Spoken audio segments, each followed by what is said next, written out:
Hello, everybody. Welcome to Qualifier 4 of the Season 21 tournament. I'm your host, Ink.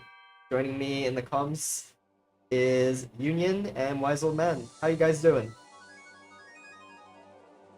Doing Hello, great, hello. man. How's it going? Hello, wise old man, Ink. Hello to both of you. It is nice to. Yesterday I slept on Arcanist and now I'm waking up to Arcanist again, so it's nice. Yeah, Can for never get sure. enough, huh? Yeah, uh, shout out to Wise Old Man doing a comms at 2 a.m. last night. And Union having played that late as well. I believe he made it Yeah. to the end of the bracket, which is milestone for him. But enough about our comms. We're running a little bit late due to a mix of technical difficulties and the other being that a few difficulties with setting up. Um, I will move on to our first game of today. We're going to be covering Crimp and Deona to start. So let's move over to them. They're both on game one, it looks like.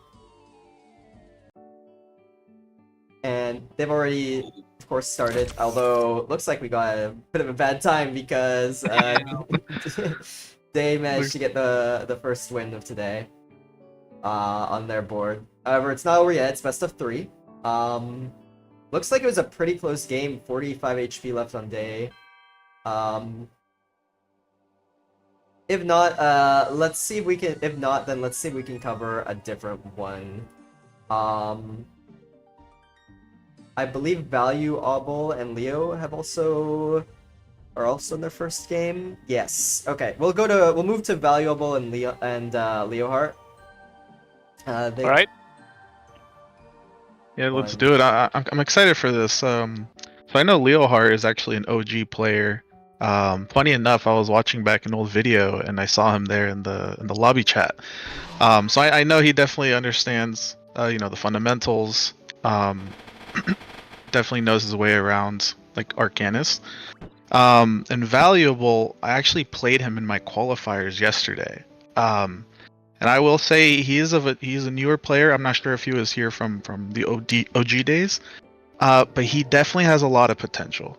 I know that with his book choices, he's very versatile. He can either play it generic, or do a mix up of like aggro, flightless kind of mixed book, which you're kind of seeing here with the Mac Air. So I assume, his heals are probably fusion. I'm not sure if he has bank or drain. And he's up right now. Yeah, another thing to be is that Valuable. This isn't his main space. Like Valuable plays mostly elementals, and he was the other day talking in lobby about elemental tournament. So this is not his comfort zone, you know. So it's really valuable for him, no pun intended, to be playing this set, right? Yeah, and from what I see, Leo, from the games I've spectated from Leohart, he's somebody that likes to run somewhat of a generic book, but he likes to set up and take his time. So as you see here, he puts himself in a hunkered down position. Has the Peggy to drain, the Storm to block off. I'm not sure what happened earlier on. Maybe a couple mega boulders, maybe some unfortunate clams, but it looks like he's trying to heal himself up. So I'm sure once he's set up down there, he might turn around and go for the attack. Invaluable looks like he's just healing up right now with fusion. Not sure if he wants to dig to Leohart and keep the pressure. He should definitely, because if not, Leo's just gonna keep draining himself up. And Valuable, it's in a position where he needs to push his enemy and not be so chill about it, right? Right, yeah, it definitely benefits him to make that push. Although I would be a little bit careful. Maybe because the clamps start to go to that side, so he might get unlucky. If Leo Hart has pebbles or something aggressive, he could easily counterattack. But let's see. I know there's a possibility Leo Hart here could maybe create an undead Pegasus, but the only problem with that is he doesn't have much spacing. So if he does that, he might hurt himself with the aura from the Undead Peggy. Unless he tries to maybe Arc Bomb or Flash, create some space. The protection shield on Valuable is really nice now at the moment, since Maker only has 50 HP. The protection shield really raises up his defense. So. Plus he's flying, so that's really good. There comes the Undead Pegasus. Yeah, so this is the Undead Pegasus. He's definitely going to hit himself with the aura. Unfortunate Clam on Valuable. I know he's not happy about that, but oh, it looks like he's going to try to make a push. He BFTPs into the land. Let's see what he does. Okay, Nice. so he puts a prickly barrier, so that will continue to spread for what is it, Juan? Like 4 or 5 turns. So that'll do 25. Does it 25 damage? I believe 25 damage each time. So if Leo doesn't try to escape, that's going to be really detrimental for him. Binds do 30 damage each time. 30. So it's really, really good in close spaces to use it, especially since it spreads. The only thing is that I believe it can only hit one enemy, so it's not gonna hit Pegasus and Swamp. It's only gonna hit Leo. Right. But he is kind of in a weird spot only because with such limited room to move, that Swarm might end up dying to the Peggy aura. If he decides to move the Peggy, he'll hurt himself with the aura. And as you see there, he just, keeps the aggro, pebbles him off out of the tower, puts him into his own Pegasus so that he takes the damage. Oh, we got a resync here. Yep, that's not what happened in Perfect. Oh, okay. Yeah, it tends to happen with Snare, or Prickly Barrier rather, quite a bit for some reason. But looks like not too much difference, only that Valuable has more protection shield, which actually is quite significant. Yeah, maybe that original Clam didn't do as much damage. Definitely didn't. That's crazy. we were watching another reality right there. Well, in this reality, so we have the Snare that's getting closer to that Pegasus. It might end up hitting it next turn, and it could eventually die. Leo now has the freedom of the map because he has mudballed Valuable, kind of trapped him down there. And if he wanted to, he could just fly away and, protection shield or summon another Pegasus. If I'm Valuable, I'm either looking to trap him in with me or just continue breaking out of that mud ball, kind of forcing his hand to use up his spells. Another one, oof. Another resync. Yeah, so Leo here, he's in a decent position, not the best. So he has the option either to, if he has a Prot Shield, he could use it, or just continue to drain up. Yeah, I will drain up, definitely. Yeah, like he could extend drain into the mud, potentially a little bit more than 30 HP. Looks like he decides not to.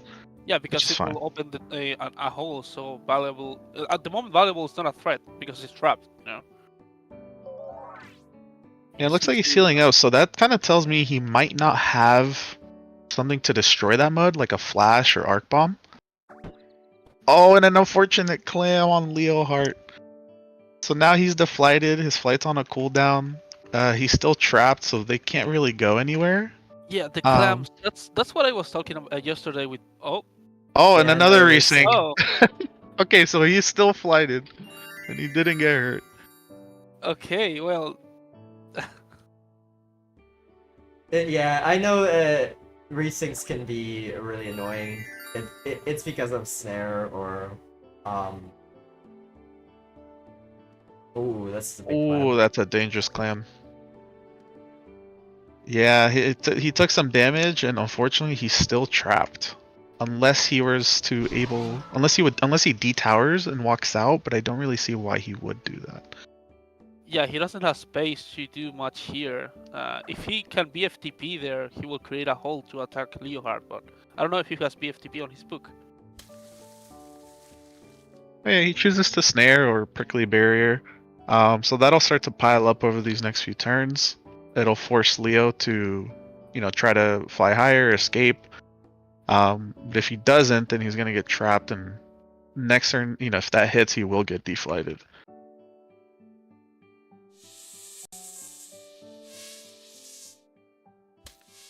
Okay, interesting move. So he swarms to try to do a little bit of damage, so that aura will hit for 15, knock his prot shield out. But the snare, because it does 30 damage, will just kill off the swarm. But Valuable's still kind of in an awkward position though, because he doesn't have a way to get out right now, and kind of like go for something damaging. Okay, so he does have Blast from the Past, but he's still stuck. That Mac Air is tricky because it has, like those little corners and things like that. That makes it kind of hard to get out of tight spaces. Absolutely, it's really weird the Mac Air, like the dimensions of it. One thing to be said is the health of Leohard. He's currently sitting at 207 HP. When we tuned into the game, he was 120. So that just speaks about the lack of push and the lack of punishment that Valuable needed to do to prevent Leo from healing up again. Now he's in a really weird position because of it. Right, and I'm actually noticing, if you look to that bottom right, where that brine is, you could see a spear sitting there. So it looks like right before maybe we tuned in, or maybe during a resync, he casted a spear, which will just like last turn. Oh, okay. I just didn't see. I just missed it. Yeah. So he casted the spear so that it could start building up some damage. He blasts from pass it out, so now he's free. He was able to pick it up. But I believe he's still trapped. Yeah, I don't know why he didn't BFTP on top to create a hole to attack Leo, but he's in a really weird spot where he cannot do anything now. Oh man, those clams are getting dangerous. One thing about this Arma that I've noticed, they start to go to the sides a lot. In the beginning of the match, they'll tend to kind of hit the side and fly off. But once one of those clams land and create some room, over time, when they get to the side, they'll 9 out of 10 times start to land and hit. So he is kind of in a dangerous position here. But thankfully, that clam kind of set him free. So now he has top advantage. And let's see what he does. I will just Mega Boulder that hole right there, to be honest. I mean, if he... it looks like he... Pebble, which is an interesting choice. Yeah, I would have gone with something aggro like a Mega. Or if he had a Storm or Aura, he could have stolen the Peggy while also trapping Leo. Definitely, yeah. But my first instinct here is he's either going to run away and Pro Shield or just aggro and Pebble.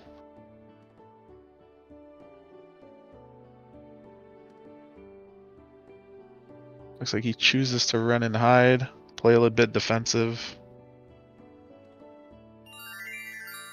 Let's hope no clams come down and hit him right in that hole. Oh no! Valuable gets detowered by a clam. Yeah, the Armageddon is just crazy. That's what I was talking about with Pierce. I don't know if you heard something about it, Union, yesterday. We were talking about how in this map particularly, if you stall too much the game, your fate will be decided by the Armageddon, You don't have any control about it if you stall too much and you can't close your game fastly enough before the clams start to mess up the map, Yeah, and the Clams Armageddon is a very, very RNG based Armageddon. Not like some other ones in other maps where it's a little predetermined, for example, like Fisher, right? The first Fisher will cast, and you'll be able to see where it'll go for the next turn. In this instance, they're really random, and they like to bounce off portions of the map, and they'll just land in weird places. So that could either be a good thing or a bad thing.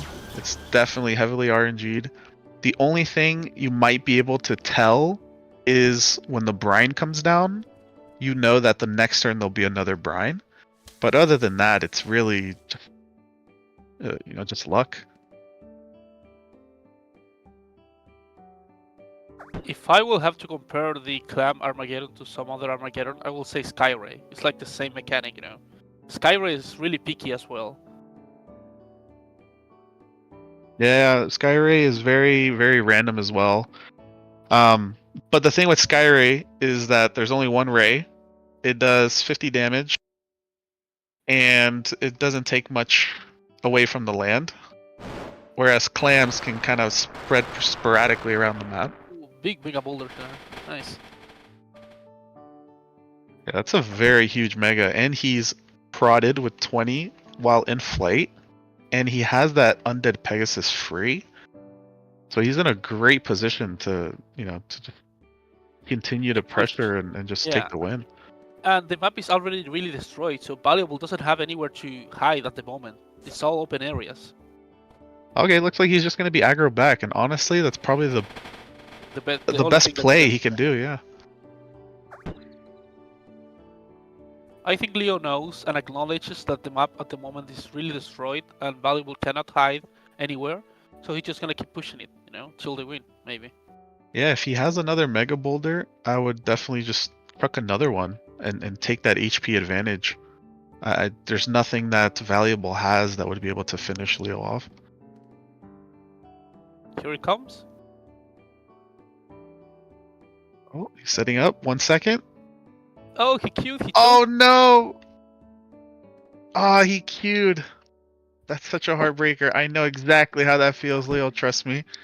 But it's okay. He wasn't sure about the emerald. He wanted to correct it at the last second, but it was too late. Yeah, but you know what? Unless Valuable has a Mega or something that could really damage him, he's still okay. He's still in an okay position. That's a tough little spot for a Clam to get to. His Peggy's gonna damage him next turn if he ends up staying there. He does throw the Mega. Oh! That's really bad, bro. That's an unfortunate Mega. Doesn't do too much damage. Yeah, so now you can just take the Peggy down, drop him to the very bottom, and now you have a clear, easy shot to just throw a Mega Boulder, a Shock Bomb, Cuckoo Clock, really anything.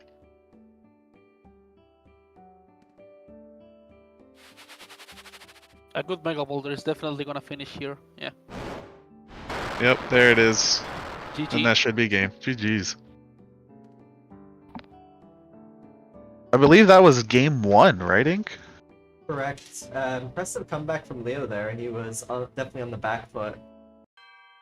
Yeah, first with part of the 2D game. he was 120 HP, but that's what I said about not punishing your enemy enough and leaving room for him to restore his HP and take the game back, Yeah, it'll be interesting to see if Valuable maybe changes his book a little bit to have something that might be able to break out of mud. Maybe change his playstyle a little bit to continue an aggro once he's ahead. I'm not sure if we'll see a change from Leo, because I know he's a very generic kind of player that likes to set up, take control. And it worked out well for him, so I don't think we'll see a change there. Yeah, so far no lobby set up.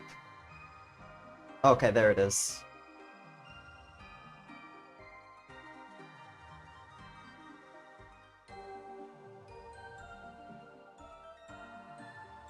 Yeah, maybe if you guys want to take a peek at Ploop versus Zartak in the meantime. Yeah, that was one I was hoping to cover in the second round. Let me move it to here. This is a round 2 game, and it's game 1. Wow. So look at this. Look at what's happening. So I'm not sure what happened beforehand, but if you just look at the HP difference, Ploop is definitely in the advantage right now. So Zartag with obviously minimal HP, his best choice is just to teleport away, somewhere safe with that little cavern. Ploop looks like, yeah, he wants to dig to him, but he decides to not get out of that tower. Oh, that's so unfortunate. That's a very good clan for Plop.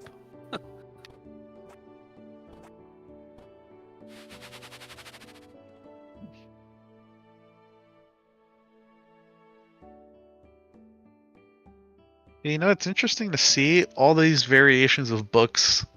Generic, flightless, rush. Um, different books in that way, but I haven't seen much of like level 3 usages. I've seen a few people use them with like bear form, uh, the rock level 3s. What is it, Fisher and Meteor? But I haven't seen much level 3s. That's totally correct. I haven't seen many tier 3 spells in this tournament at the moment as well. Yeah, To be fair, this is a really bad map for pretty much every good tier 3 spells. Like, Meteor could work potentially. Fisher, I don't know about that.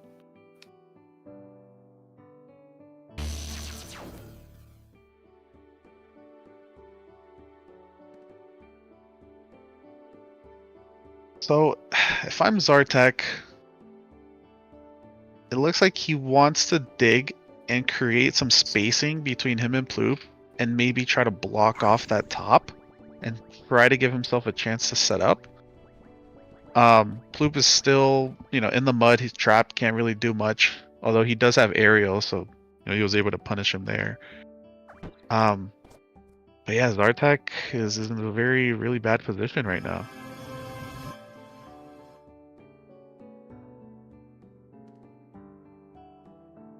If I'm Ploop, I'm just flashing the mud ball and creating another turn because Sartak now is towered, so he can't be. Oh.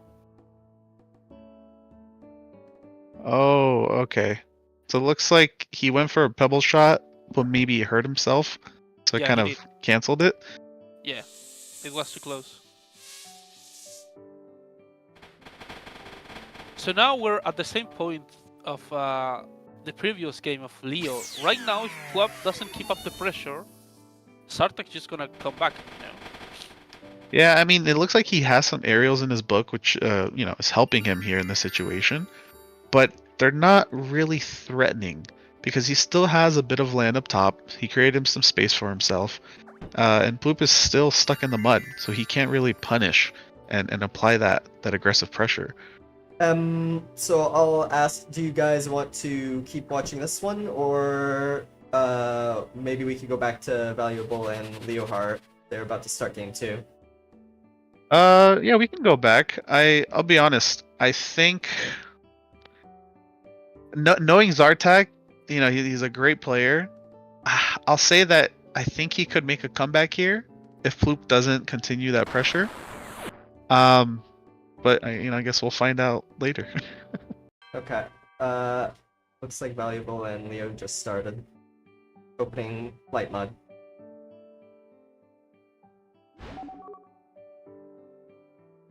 Oh, what a great play. So he gets trapped with mud. Typically, players will choose to tower out of that or even flash out of that, but he chose to bring Arcane Bomb, which essentially can do what Flash does by, placing it and being able to knock back somebody. But with Arcane Bomb, you get those extra arcane arrows. So he was able to break himself away from the mud, target Leo with the arcane arrows to knock him out of his flight, and now that flight's on a cooldown. And so he's kind of stuck on the right side of the map with Valuable. Yeah, Arcane Bomb, from my opinion, is the best answer to getting Mud Ball, definitely. Looks like he might go for a pebble shot here. He might But get he the is. sink. Nah, it's not enough. The only problem Yeah. with this though is he is in a flashable spot. But let's see if he chooses to go for it, or maybe he just decides to play it safe and throw up another mud ball. Or he can choose to play it aggro and maybe chuck a shock bomb there.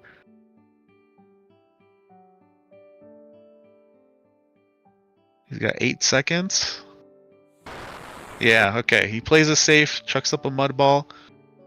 Valuable will probably arc bomb again or just tower out of it.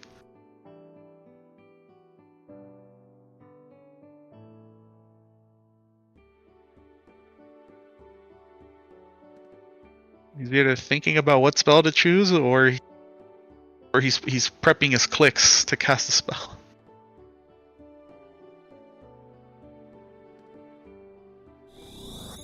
Oh, interesting. Oh. He decides to teleport away. Defensive teleporter. Interesting. We know that he had arcane bomb, so Yeah, I think his concern might have been that if he arc bombs out of that mud, he kind of leaves himself open for Leo to do a lot of damage and take that HP advantage. So he probably is like, I don't want to risk it. Let me go hide. Clams might not be able to get to me. I still have 7 turns, so I will set up and let him dig to me.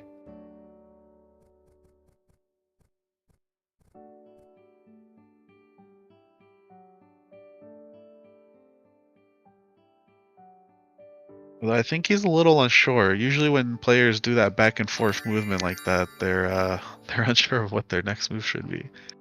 But he makes a great move. He Pro Shields, kind of just matching Leo's decision to Pro Shield earlier. But I'm not sure what book he has. Because if he has a similar book as last time, it's not really a great control book. He has Blood Bank, so he's able to heal up more if he's able to get damage off.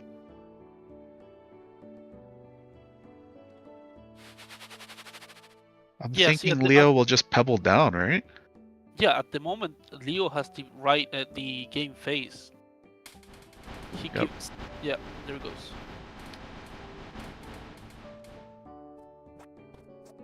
Yeah, so if you guys notice what Leo did there, he put his Pegasus above his head. Just in case if Valuable did have aerials, he was able to block it off. That's a great Whisper Arrow. Wow. I didn't see that one coming. You can't really block that one because it goes through terrain, and he set it up perfectly to hit him on the side. So he got rid of his Pro Shield, got rid of his flight. Really good, He's yes. up on HP advantage, and Leo can't really get to him right now.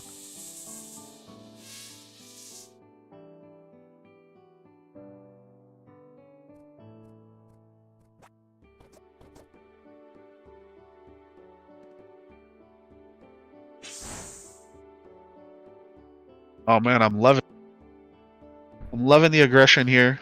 He's playing it safe while doing, damage. Whisper Bomb and Whisper Arrow are able to go through terrain for like a very short amount of time.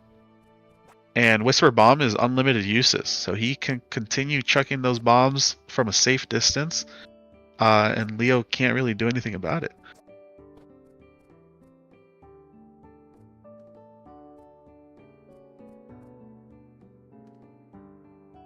Probably gonna end up draining the Peggy.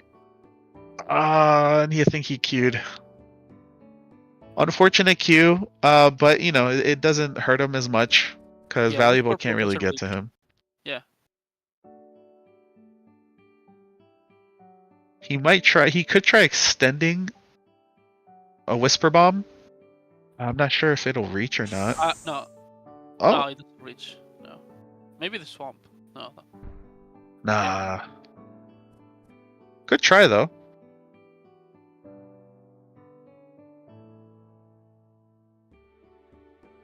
But we have 2 more turns until the clams come, and I think Leo's in a worse position for that.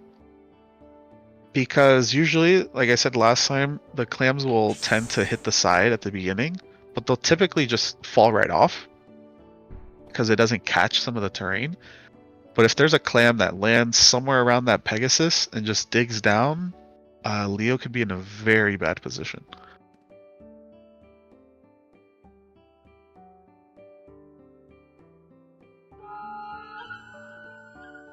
I did just want to also bring up the Ploop and Zartak game we were covering before.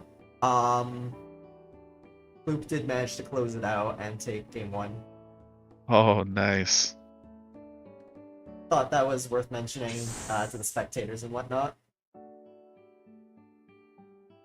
Yeah, I had hoped Zartak would be able to bring it back, but he just had such low HP.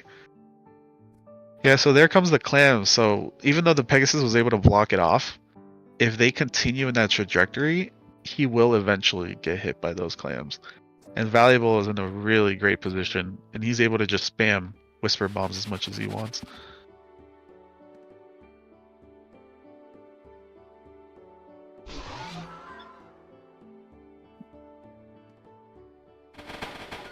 So Leo wants to heal up, which is a good decision.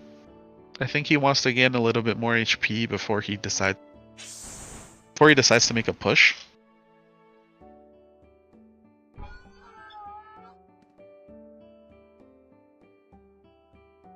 Currently, Valuable is chilling at the moment, and Leo's trying to get the pressure, but his pressure so far hasn't been great for him, you know?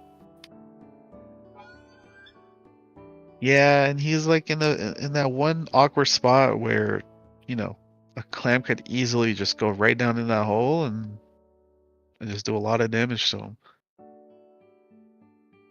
But he's able to get the Undead Pegasus.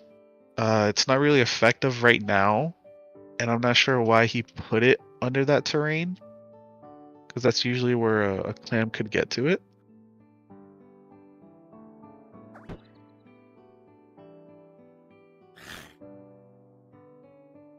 Yeah, so Valuable is just sitting pretty right now. Has a bank, nearly full HP, protection shield. He's probably gonna continue checking. You called it. The clam sniped the Pegasus. Yeah. It's just you know, the clams will just always come down. The only way the Pegasus would get hurt if it was up in the air is if brine comes down. But I don't think it'll come down for a bit. And so, you know, putting that Pegasus down, you give the clams a chance to just kind of get to it, which it did. And as you see there, that clam that came to the right hit off the side of that terrain. So that'll happen for a few turns, so Valuable's okay. But all it takes is that one clam to catch it, and you know, he'll need to start making some moves towards how do I go up and start putting pressure on Leo.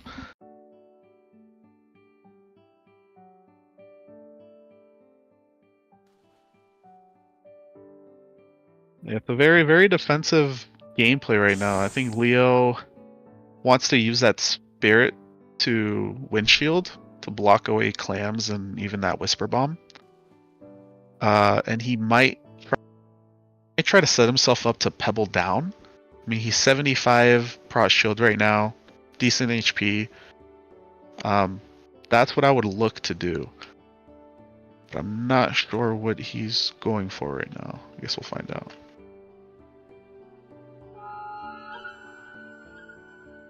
He summons a Pegasus, so I would assume he wants to gain some more HP before he makes a push, which is respectable. Valuable is currently dominating because he has really high HP and 100 protection shield, and he has a turn extra because of that over Leo. Oh, that's a really nice. Wow, great shot. Yeah, that'll take one shield right off. The thing is though, I mean, he could spam those bombs all day, but if there's enough room, or like enough terrain is gone, it'll be much harder to land those shots because it won't have much to catch onto. You know, Leo, yeah, he's probably just gonna keep draining up and will eventually pebble down, and he's in a position where he can turn this around, and pretty much be in a position to just take over. Valuable needs to start making something happen. Like, you know, he only has so many turns to continue throwing Whisper Bombs there until it gets to the point where Leo's set up and he just starts pebbling down and applying pressure. And he has a Swarm for chip damage.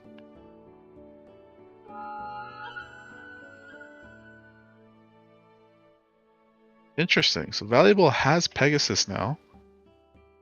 He doesn't have much space to move his minions around.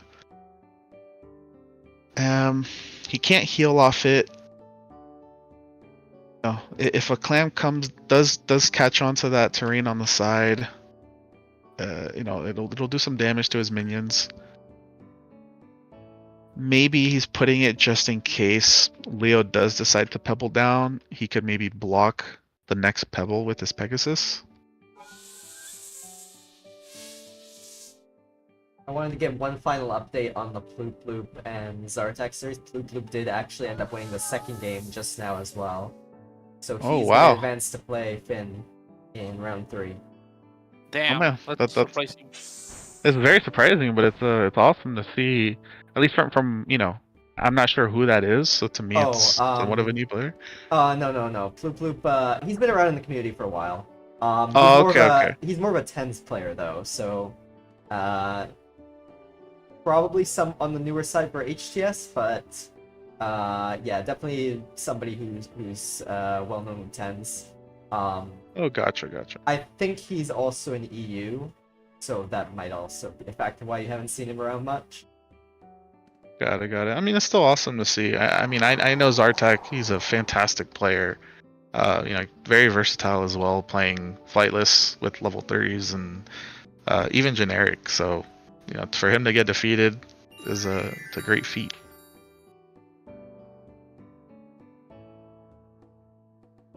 Oh, and there we go. So now I mean, it's the. Yeah, go ahead. Plop Plop beat me today in an HTS match, so he's not Maybe bad. So yeah. maybe we'll see him there in the finals or the semifinals. But yeah, as you saw there, so one of the clams finally caught, and so now it'll start to catch more often and start digging down. Leo has the windshield up and the protection shield, so he's in a great position right now because the clam can't really get to him. If Valuable did have some aerials, it wouldn't be able to get to him. And right now, I mean, either he decides to pebble down and be aggro, or he just says, you know what, I'm just gonna sit here and just let the clams do the job for me.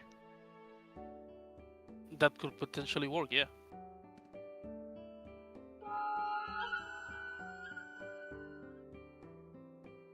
Yeah, but it's interesting to see the type of playstyle. Like it's very defensive, like defensive versus defensive. It wasn't like that at the beginning of the game, though. At the beginning of the game, we had a really speed up phase,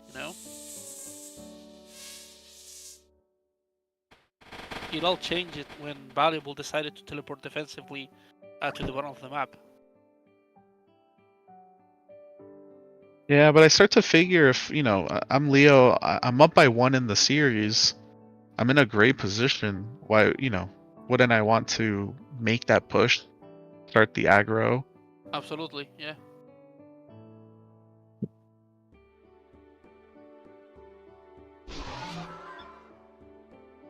But he decides to drain, get that little bit of HP back to full health. But Brian didn't kill his minion, so he, next turn he should be able to put him under some terrain, save them. He could also cast a windshield to play defensively. But I think it'll be a few turns before we see some clams start to open things up, and we'll really start to see, some more pressure.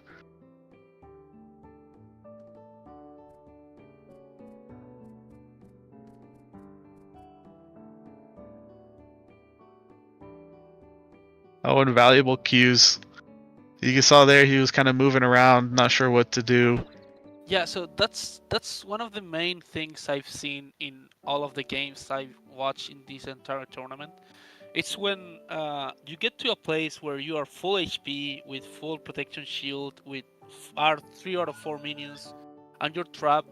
You need to go to do something now. You need to get out of there. You can expect for the enemy to come pebble you out, If not, the Armageddon is gonna take place a lot harder, and it will decide who wins, right? Yeah, and now with that windshield up, I mean, Leo, there's a very small chance that a clam can get to him, and there's a high chance that Valuable will get a clam digging down to him. Man, I will say Leo is on a mission to try to get that undead Pegasus for some reason. So, his swarm, is it still alive? Oh, it is still alive. So I think he might try to drain, swarm it, unless this whisper.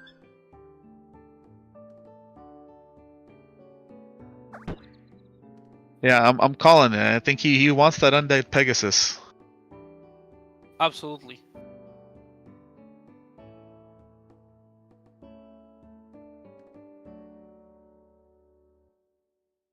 See what he does here. He might drain it, hit it into the swarm, so that it turns undead.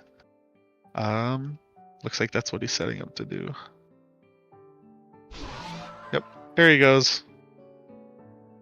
The only downside is his swarm will die next turn from the Peggy's aura.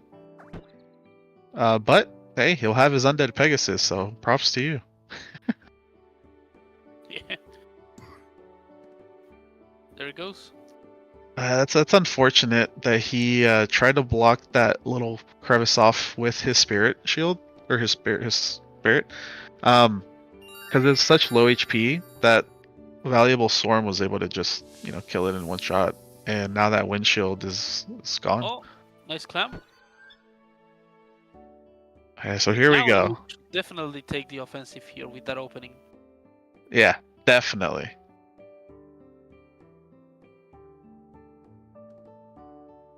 Looks like he might want to swarm before he puts on the pressure.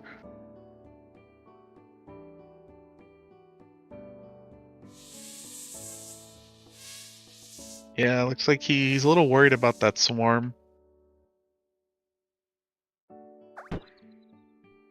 It's kind of a dangerous position. I mean, the Arma is purely RNG, but all it takes is, one or two clams to fall there, and it could go sideways for either of these players. Nice.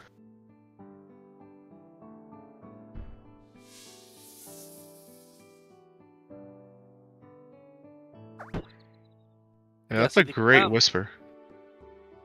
the clams are just can mess up everything at the moment, especially to valuable. If a good clam reaches him again. Yeah, I think that Valuable's biggest threat right now is either some sort of big damage spell like a Mega Boulder or just clams getting to him. But right now, looks like his plan is just, you know what? 150 prot shield, I'm in my Mac Air, that's 50 HP, I have a bank out, and I have a spell that can go through terrain.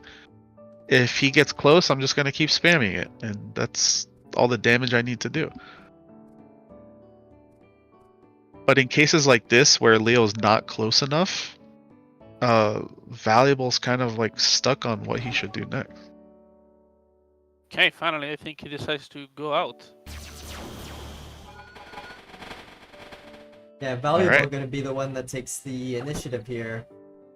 Yeah, he's I'm tired of being here. I have nothing else. Let's get to the action.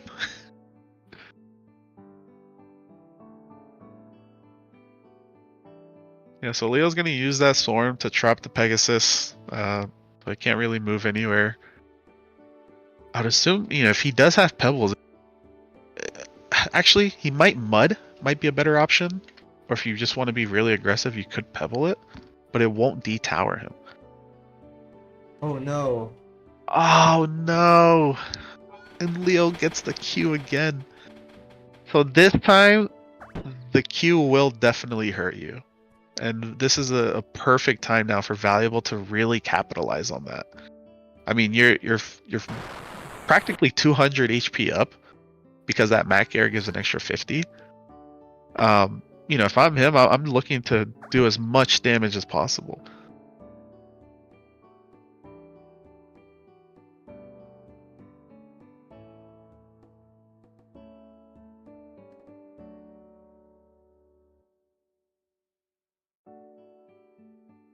Well, let's see what Leo does. He's in an interesting position. So he has the swarm. He decides to move it away from the peg, and looks like he wants to block Valuable's exit. Although I don't think he could have. I don't think he could have exited anyways. He has the undead Pegasus, but to Coeval's point in the chat, if he does keep it out there, Brian could kill it over time.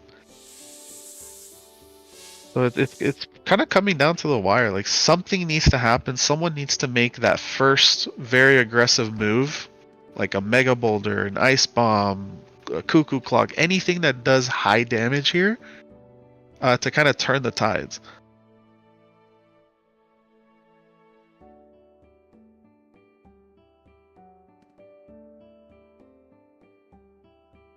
And for some reason, Leo just wants to continue trapping him there. There you go. So he uses Drain on the from the Undead Pegasus. Kind of, you know, heals the Peggy, does a little bit of damage.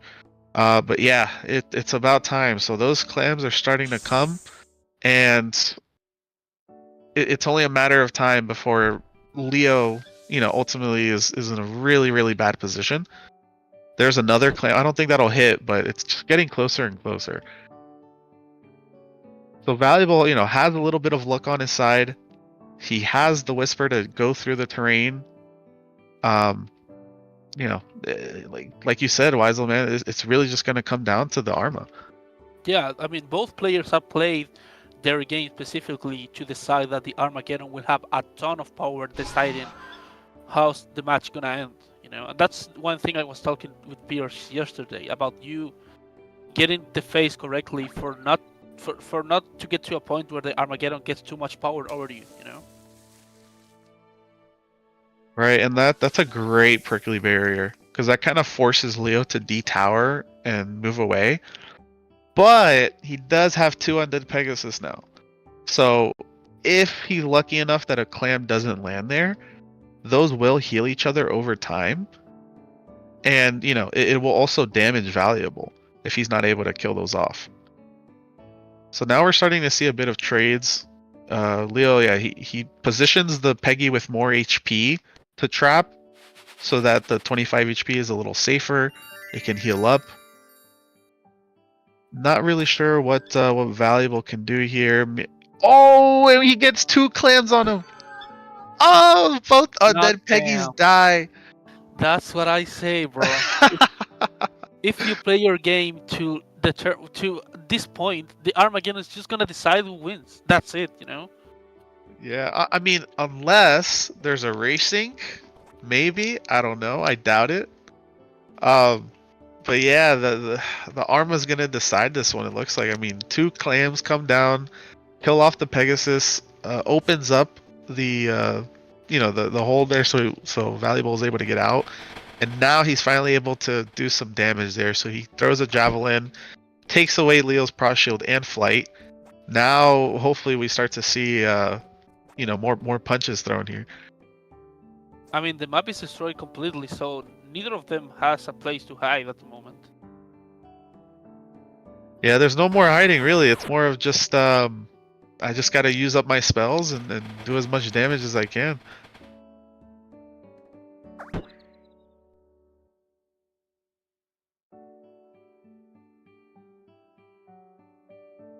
Yeah, so if I'm Valuable, I would probably Mac Air. I don't know if I would Arc Bomb out of this, only because you leave yourself vulnerable to a Mega Boulder and a Clam. With a Mac Air, he has a little bit of protection. Oh, that's actually a good move. So he throws up a Pegasus above him. So the way he kind of positioned that is if Leo does decide to go for a Mega, it's not as easy of a shot, right? Because usually when you throw a Mega Boulder with a something that has like a wide area of damage, you want to throw it at the top of that mud ball, right? But now when you block off that specific point, if he were to throw a Mega, kind of had, you know, you need a perfect cast to hit the side and have it hit the mud ball down and do damage. Oh, the 3 clams start coming down.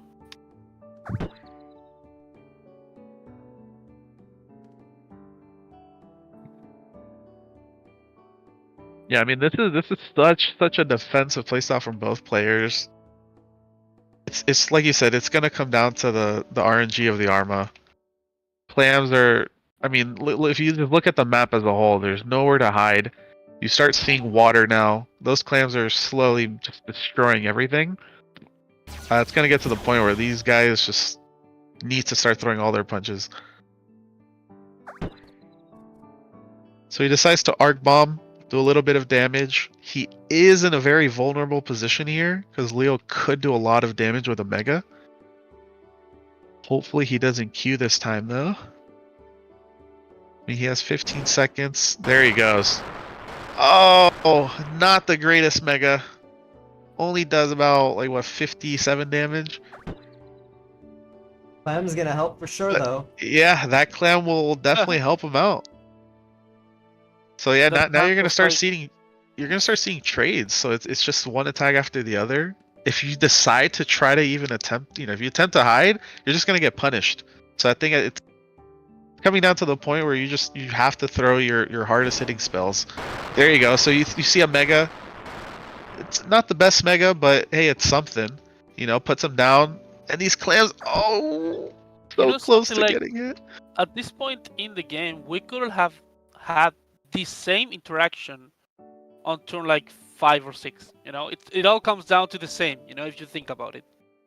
Yeah, but they just want to make it interesting to the viewers. Absolutely. So here he's setting up probably for a triple drain. So he's gonna gain back. Yeah, there he goes. A decent amount of HP, pretty much almost full HP. So it kind of canceled out that previous mega that valuable threw, and now Leo's in a great position right now. Yeah, if I'm valuable, I'm either gonna double drain back. Maybe I blast from the past Leo down into that hole to his left and throw a mega. But not really sure. Okay, so he decides to blast from the past, but he puts him down to the right. Yep, and then he megas. Decent damage, not the best, but it's good enough because I don't think Leo has anything to capitalize right now and to kind of finish it off. Maybe he decides to go for another double drain. He could try thinking valuable into that open water space to the right. Looks like he might. I think he wants to go for the double drain here. And if he gets the sink, that's actually pretty huge. Oh, very close.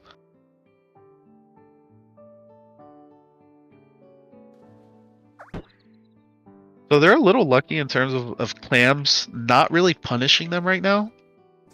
But it's really only a matter of time. Okay, so you blast from the past to put Leo in that little hole.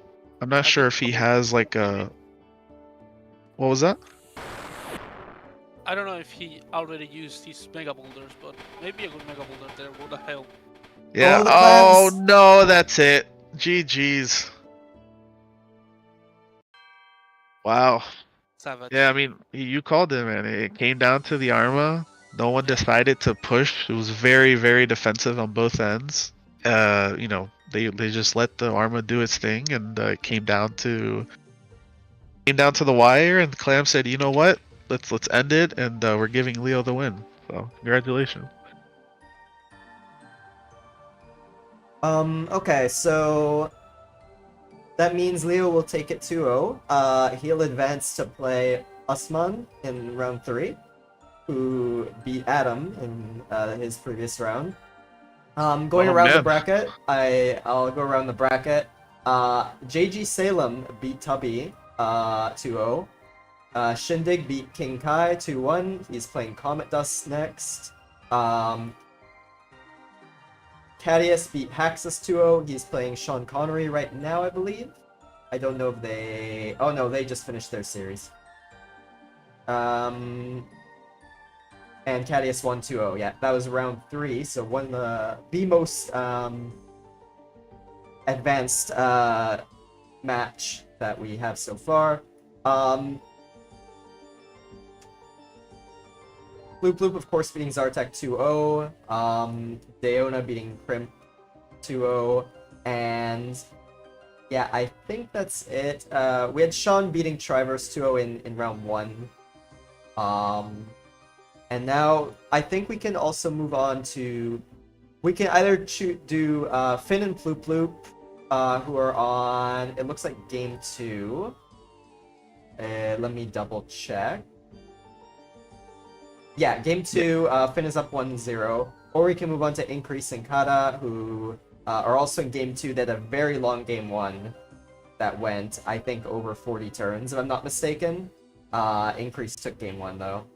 Yeah, Increase is a rusher, 59 turn rusher, so yeah.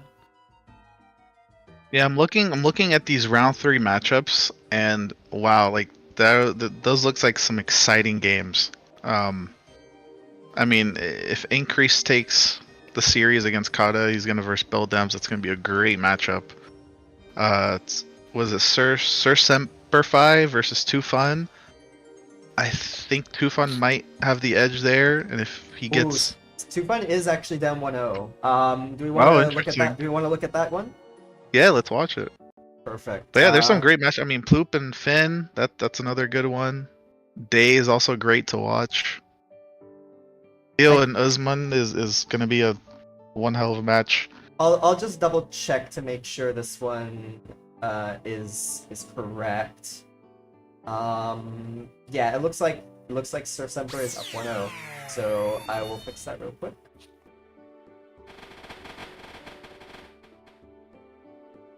Let me pull up their game. Here we go. Okay, so Sir is up 1-0 right now. Yep, correct. Now, a bit of background.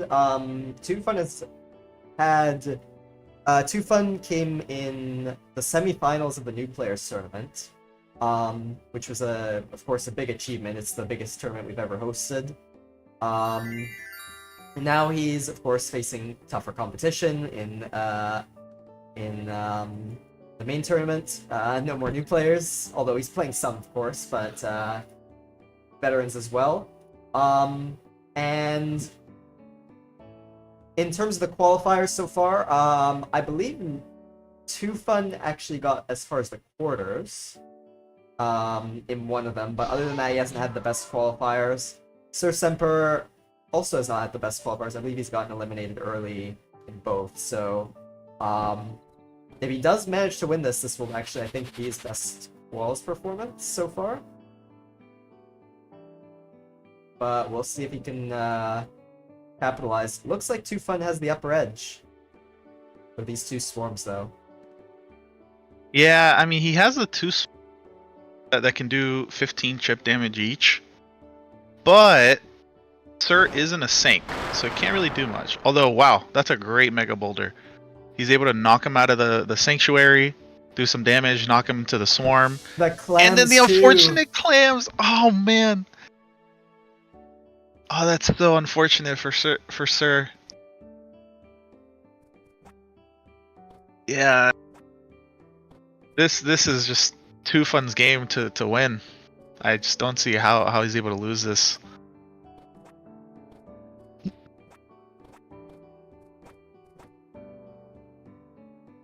Yeah, Sir's gonna. The only thing he can do is just run away, tower, protection shield, heal. There's just not much he can do, and there's really nowhere to hide because clams have started opening up everything. Too Fun needs to keep pressure. That's all he needs to do now. Just Pebble constantly. Yeah, I mean Pebble, maybe chuck another Mega to knock him out if he doesn't have Pebble. Maybe Shock Bomb. I mean anything. He does have Pebble. That's great. Continue the pressure. Get rid of his towers so that they go on cooldown and he's not able to use them. There's going to be nothing that he's going to be able to do. I mean, Too Fun has too much HP. See what I did there? Too Fun, too much HP? No? Okay. But let's see what happens now. That was really good.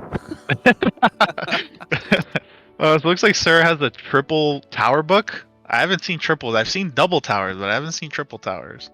But it's not going to do much because Too Fun has pebbles and he's just going to keep detowering. Reveal the fourth.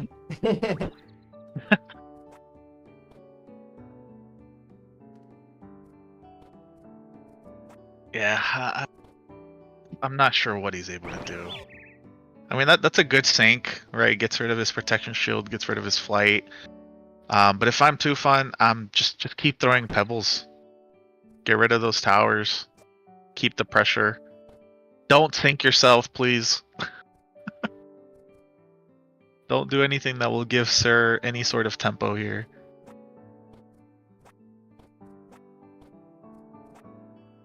Yeah, I would sit at the bottom of that tree and just pebble up. Definitely, that's a very good angle. He needs to pebble. He choked. Yeah, okay.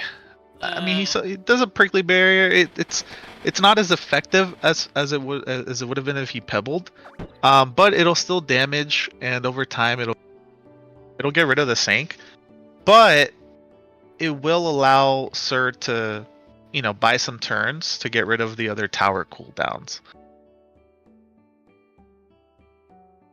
So Sir has very minimal tempo here. He looks like he decides to drain to heal up. Man, Too Fun. If he doesn't keep the pressure, I think the tides are turning.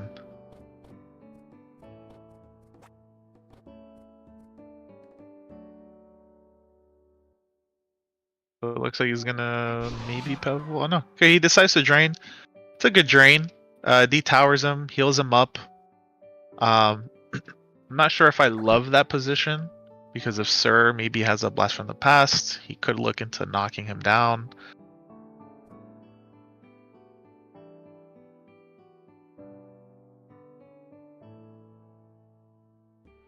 Let's see what Sir decides to do.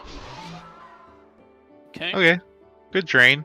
I don't think Too Fun has anything that could really finish him off. Oh, baby. No, the double clams! Yep, that's it. Oh, There comes the deciding Armageddon.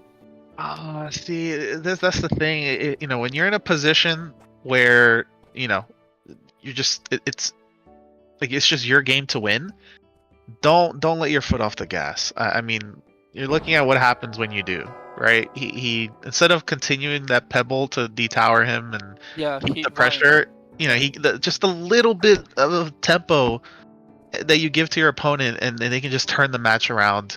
And if you're unlucky, the Arma will just demolish everything that you're setting up. So now Sir is, taking the lead, from my opinion here. He has a lot more HP. He has the triple towers. Man, that is so unfortunate. Yeah, looks like both of them receiving some bad clams. Sir, of course, having been double clammed earlier, which was part of what got him in that position to begin with, but yeah, now looks like it's gonna even out with Sir being at a slight advantage.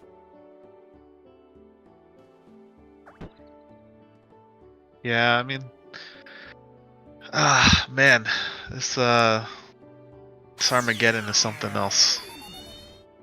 So it looks like Sir has some air. Oh, will those clams hit?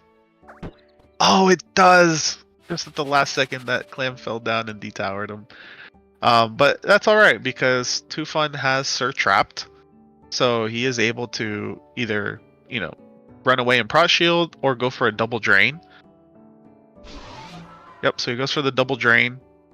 Sir will still be trapped. Not sure clams will be able to hit them. And the tree is still alive, which is great for Too Fun, because right now Sir's not able to tower up. So he decides to Ice Shield, create some more terrain.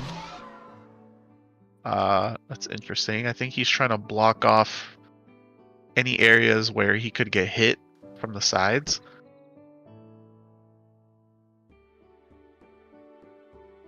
Let's see what he decides to do. He might Prickly Barrier. Yep. So I mean that's a great move, because over time that will just grow and grow. There's not much room for Sir, although he could tower, which is probably his best option right now. Definitely. If he can get the right angle, that is.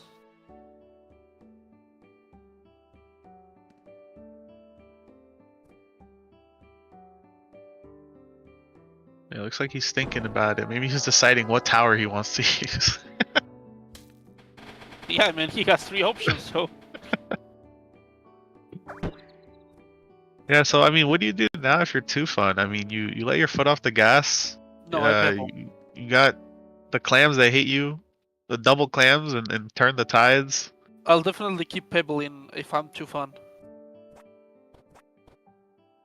Yeah, I mean, I don't think he agrees with you though. I mean, he decides to run away, protection shield.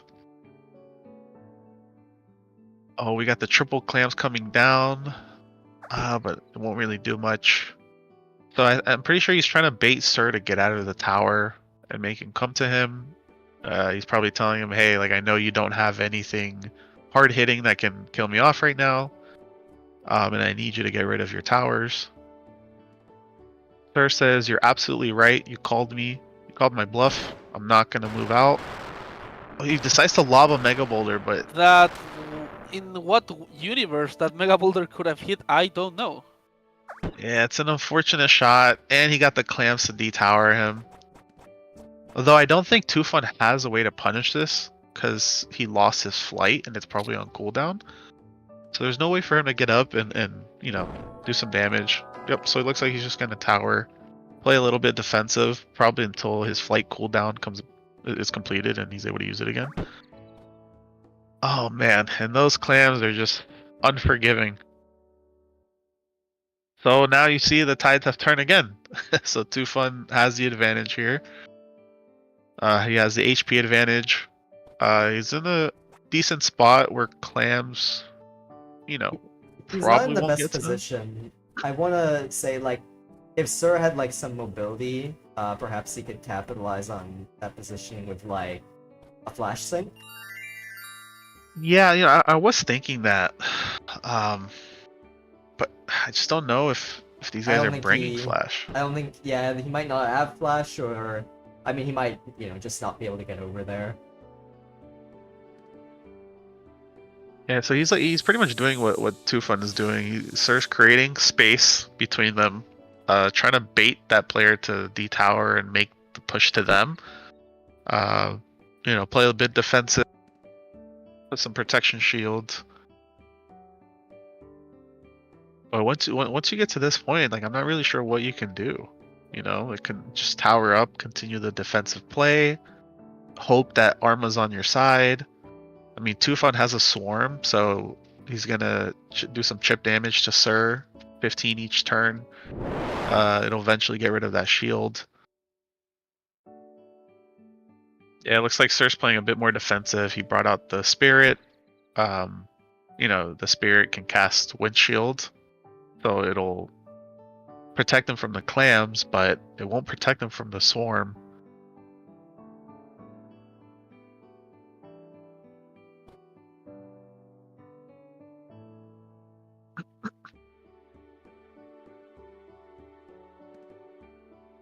Yeah, I don't know about the positioning of that swarm, but I understand he's low on time.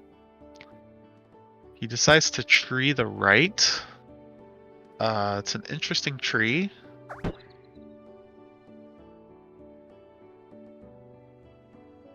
Sir got a little lucky that that clam didn't kill his storm spirit, but I mean, it's low HP. It's gonna die to the swarm next turn if Tufun decides to kill it. He's just in a weird position. I mean, there's not much you can do. All the Okay. all the players are waiting now. It's the clams. The clams will decide the fate of this. Oh no. Boom. Yep. Yeah, I mean, if Tufun has his flight right now, I would flight and just end the game. He could blast from the past, Shogma. He could Mega, Cuckoo, Pinecone. I mean, there's a decent amount of hard hitting spells you could do. You could Suicide. Yeah, GG's. Goes for the Mega Suicide. GG. So that's 1-1, right? So they're going to game 3. There are other games that are going interesting. Finn versus Plop, Usman versus Leo.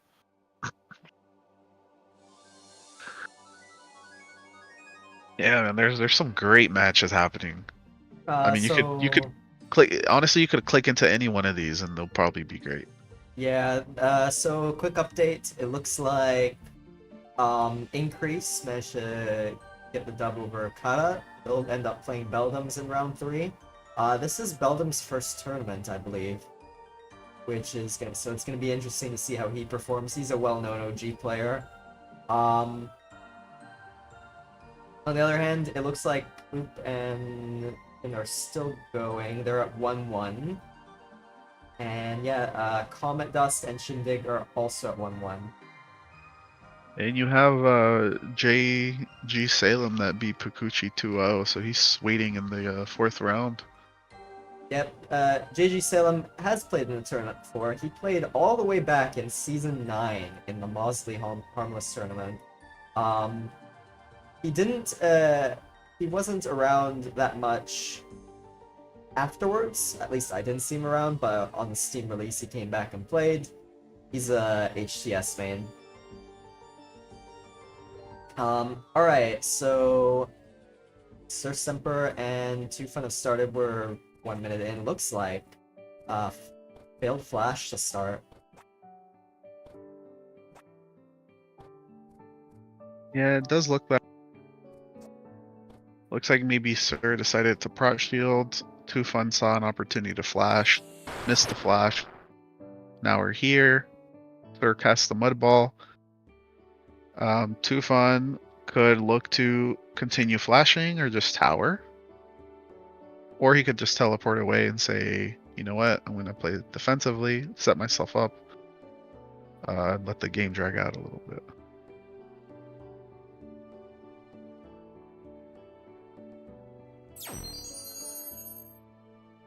Okay, I mean, he answers back. He says, if you're going to trap me, I'm going to trap you back.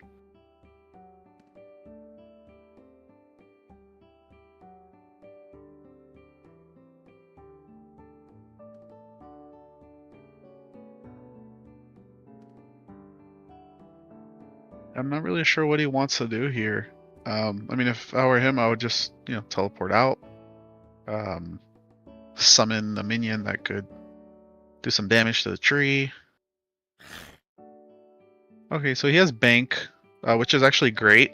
So casting that Bank, Too Fun can't really kill it. So he can move that Bank far away, maybe even to the right side of the map. And he can just be very aggressive because he'll be able to heal up as he does damage.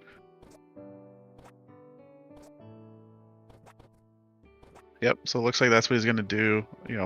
Just go through the hole, drop it, hide it. You have 7 turns, and now just push and pressure and damage him. Oh, but he ran out of time, and he ends up queuing.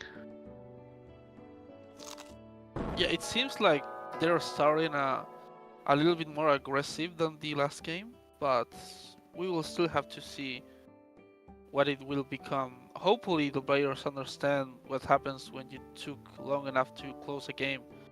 The clams will decide who wins.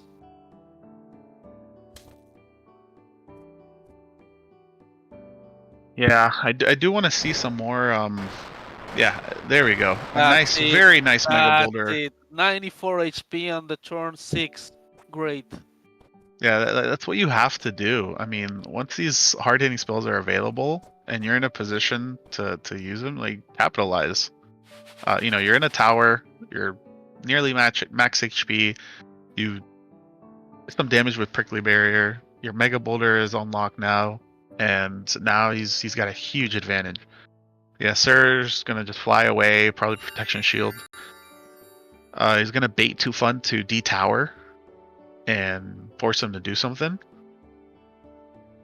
If you're Too Fun, do you take the bait or not? It depends on what I have.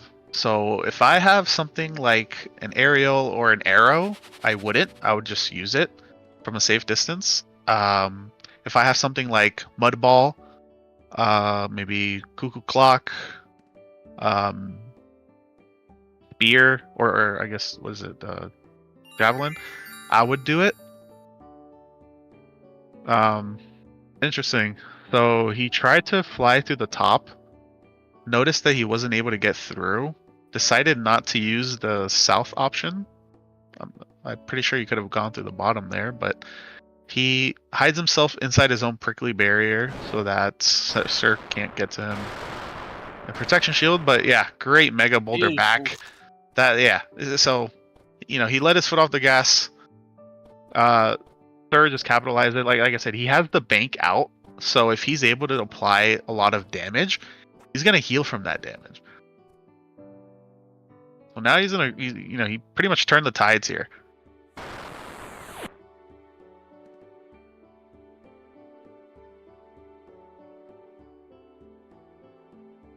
And so now Tufan is just, creating a bit of space. He's like, wait a second. I don't know if I want to play this game of who hits harder. I'm just gonna trap you and try to gain a bit of control. But if I'm Sir, oh, interesting. Okay. So I don't know if he just didn't have anything to break out of the mud ball. I mean, he could have towered, he could have flashed, he could have arc bombed. He says, no, I'm gonna, play it safe. It's 1-1 in the series. I don't want to risk it. Let me just go and hide underground. It's an interesting choice. Not sure is one I would have made, but hey, we'll see how it plays out. It'll probably come down to Arma again.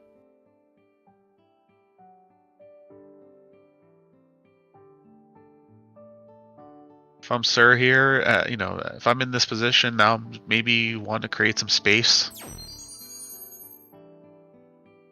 Okay, so he's looking to heal up. So he casts a tree on himself. He'll probably be able to drain it the next 1 or 2 turns. But Tufan says, you know what? I don't know if I want to let you hide and set up and get full HP. I'm coming for you. He killed off the bank. He flashes a hole so that he can dig towards Sir. But I would be kind of careful here because he is about 1 to 2 turns away from reaching Sir if he just uses flash.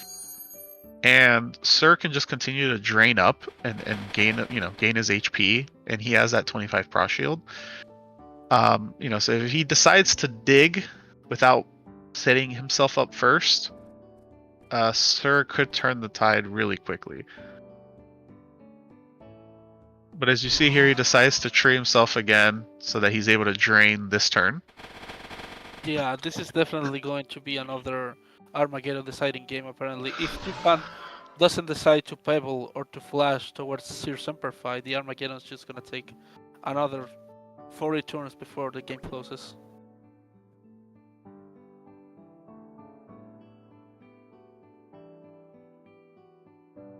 Yeah, and I mean, based off what I saw with their previous books, I mean, they don't have much a setup book, or even like too many heals. Like he has the tree to heal himself, but he doesn't have like a Pegasus in a tree to quickly heal himself. So it's gonna take a few turns. He doesn't look like he has Whisper, so that he could go through terrain and do any damage. Looks like he's just gonna play very defensively in this little hole. Probably Windshield here to just block off any clams that might be digging to him.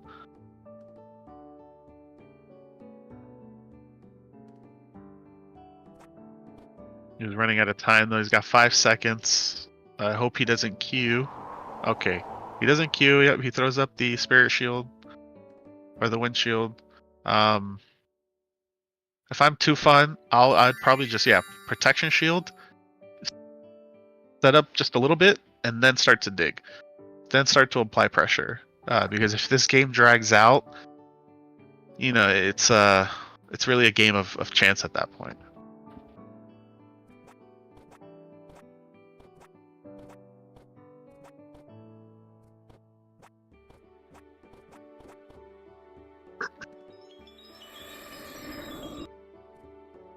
Okay, interesting Ice Shield. It's like he wanted to block off that entry point completely. He's just going to continue shielding up. But yeah, if I'm Tufan in this situation, I have my Swarm out, I have my Flight Prod out, I'm just going to start digging. Absolutely, just start digging again. Because you will think that these players now has the knowledge and the experience of what happens when you stall the games too long and the Armageddon takes place in the map. But doesn't seem like it, They seem like to have enjoyed that experience and wanted to go for that again.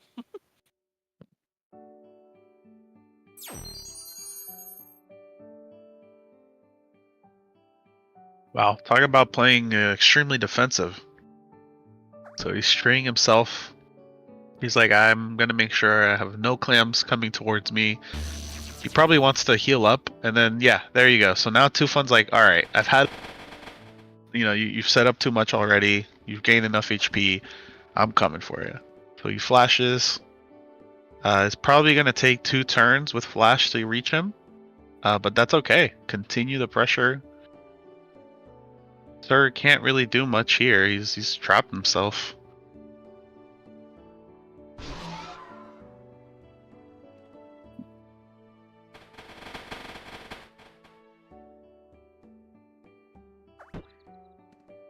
Yep, so I would just go down, throw up another flash. Here we go.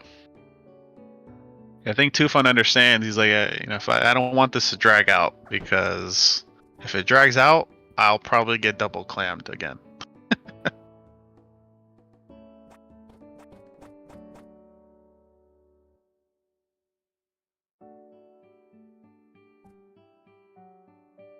But I'm not really sure how Sir's going to respond to this. I mean, he has towers, I would assume.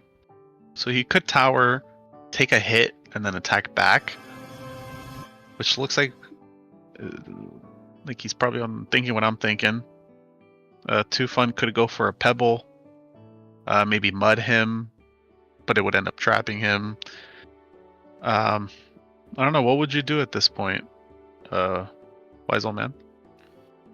If I'm Too Fun or Seer Simplify? If I'm Too Fun, am I looking to mudball him and trap him, or am I looking to just pebble him and keep Just that pebble pressure? straight.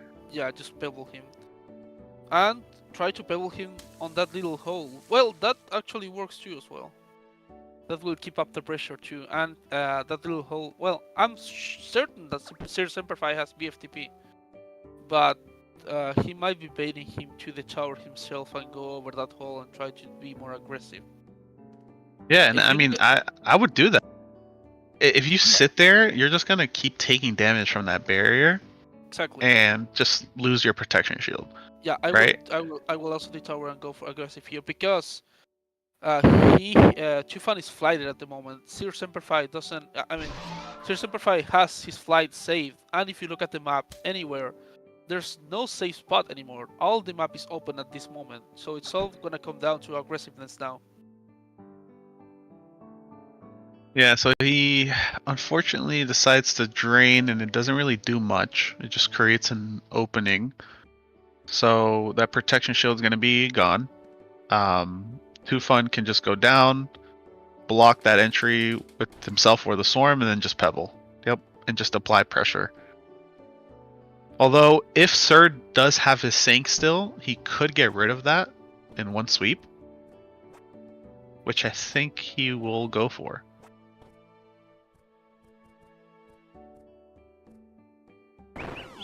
Yep, there it is. So that's a great sanctuary, because you kind of even the playing field, right? Now neither player has their protection shield. His flight, I'm not sure if it's still on cooldown or not. It might be. But he's pretty much saying, hey, try pebbling me again, and if you do, I will throw a Mega Boulder. Capitalize on this. But Too Fun plays it smart, so he creates a bit of space. He is kind of baiting Sir to detower and make the push. He throws up another protection shield. I don't think Sir is going to fall for this bait. Yeah, he's just going to get rid of that swarm. He doesn't want the chip damage of 15 every time. Swarm can be very annoying. So that's a great choice to just drain and kill it. But now Too Fun, if I'm Too Fun, just apply pressure. Throw another pebble. You have the advantage with that protection shield. And with flight, because he can't really reach you. Got a little lucky there, the clams didn't land on him.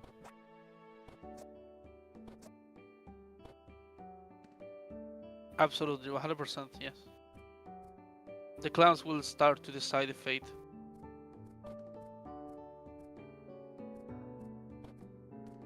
Now, let's see what he does. He might decide to tower farther to the right and bait Too Fun in. It's the only thing I can think of. Or even tree. Yeah, I was going to say, or even tree, so that he, creates a little hole for himself. But if I'm Tufan, I would just go right into that tree, extend flash, and just sink Sir. 100%. Which it looks like he might be doing, which would be great because you destroy some of the terrain under the tree. You do a little bit of damage, and you sink your opponent, make him force him to use his gate. Oh no! He does go for the flash, but he doesn't aim it correctly. And Sir's still on the map, so he has a chance now to do to double drain, heal up, get rid of some of that protection shield.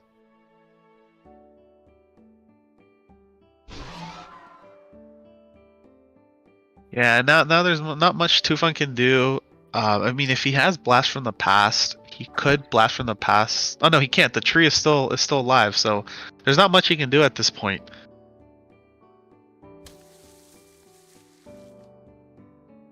Yeah, he throws a Prickly Barrier, which is actually pretty great because it forces Sir to move away from that spot.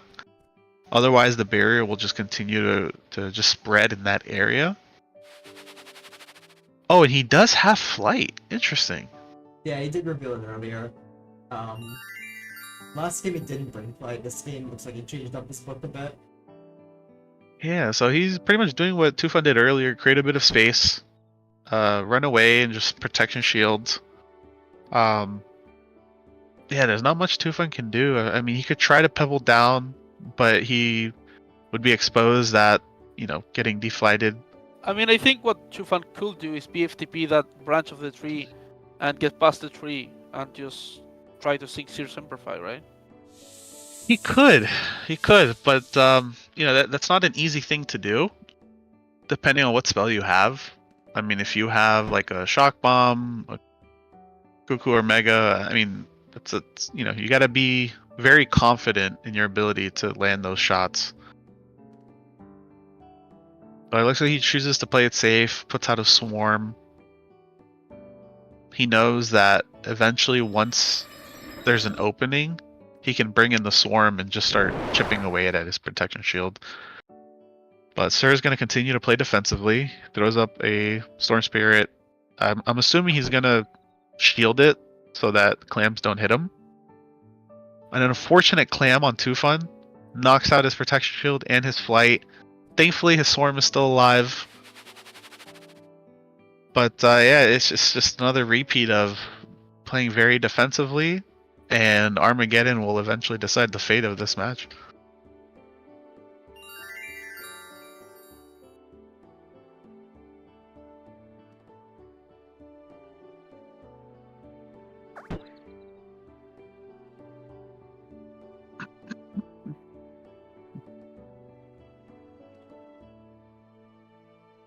Yeah, I'm assuming he's gonna throw up a shield.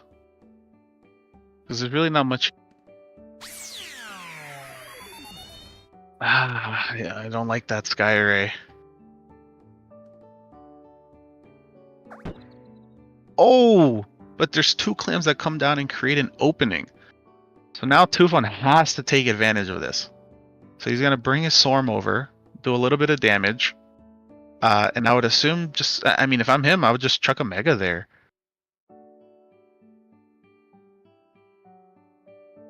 I would just be very careful with it. He doesn't hit his own swarm. Or is he chucking it in the hole? Oh, he throws a Shock Bomb. I mean, hey, that also works. You're doing a lot of damage. You're getting rid of his protection. But he has to be careful because Sir does have Sanctuary. So he could level the playing field again. I will definitely go for Sanctuary here. Oh no! He drops down accidentally into the Prickly Barrier. Now he's stunned and can't move, and Sanctuary won't reach Tufan. Very unfortunate. I'm not sure what he could do at this point.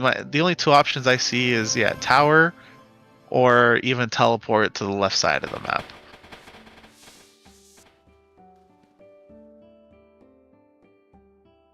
But he might look to Sanctuary next turn.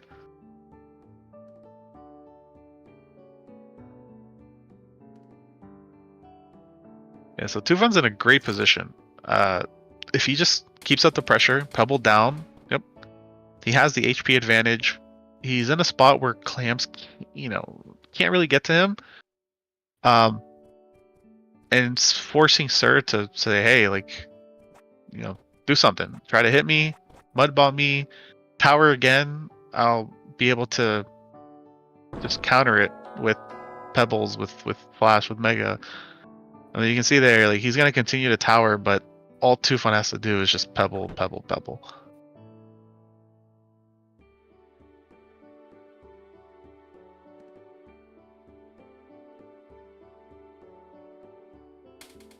An interesting micro. So he places he doesn't use the Aura of the Swarm to do 15 damage on the tower. He decides to block his exit. Although Sir could get out to the left side. But it's interesting. It's like good to see some of these new players micro in that way and thinking about that way. Like, hey, let me utilize the Swarm's aura to, try to trap Sir and limit his movement, right?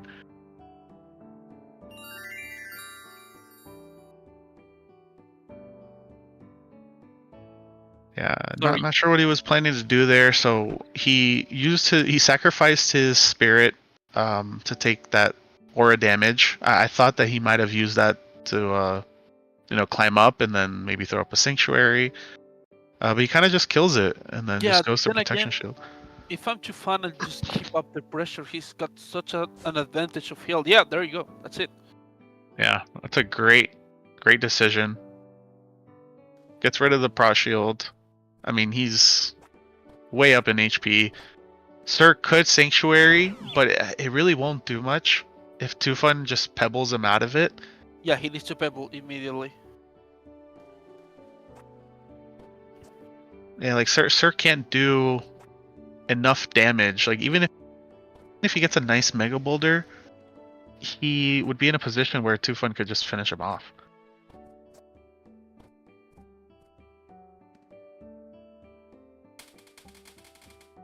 Nice, so he goes for the Pebble.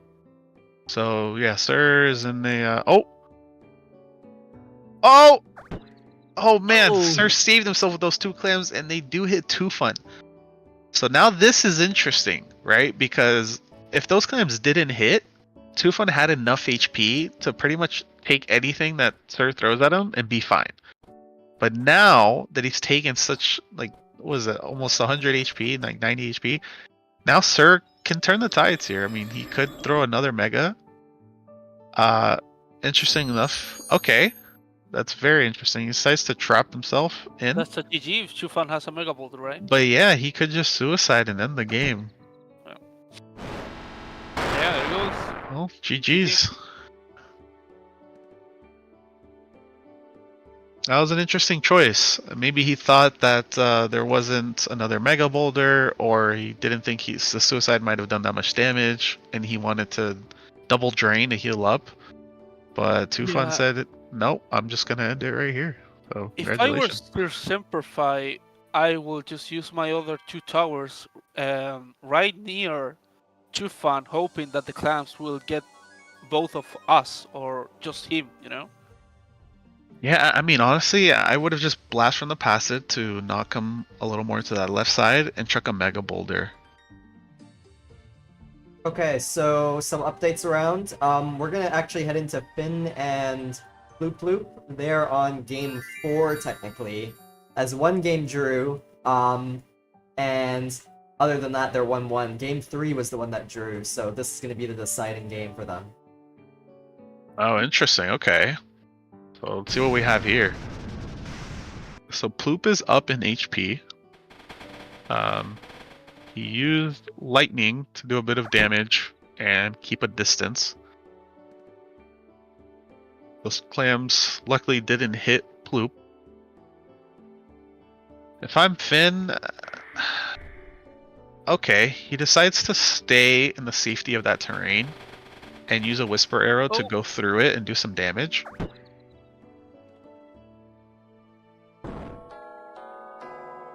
Ploop decides to tower. He doesn't want to risk using another lightning or tried getting to him with like a Mega or something like that.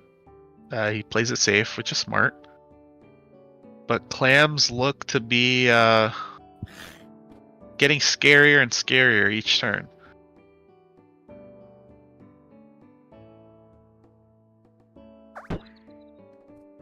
So Finn has the bank out, which is nice because if the bank dies, he gains a little bit of HP, and if he's able to do some damage to Bloop, he gains HP. But oh, that might be GG's. GG's. Oh, so GG, the unfortunate. clams take it. Oh man. Well, we weren't able to see the full series, but Bloop did it. Congratulations. Usman and Karius are playing. Yeah, so another one is Increase in Beldums. Increase is up 1-0. Oh. That might be an interesting one. If you're saying Increase is if you're saying he's a rusher, it'd be nice to see a bit of a different type of playstyle. A lot of the playstyles we've seen so far have been very defensive, very kind of generic. Increase is very, very defensive as well. Yeah, do we want to hop into that one? Yeah, let's check it out.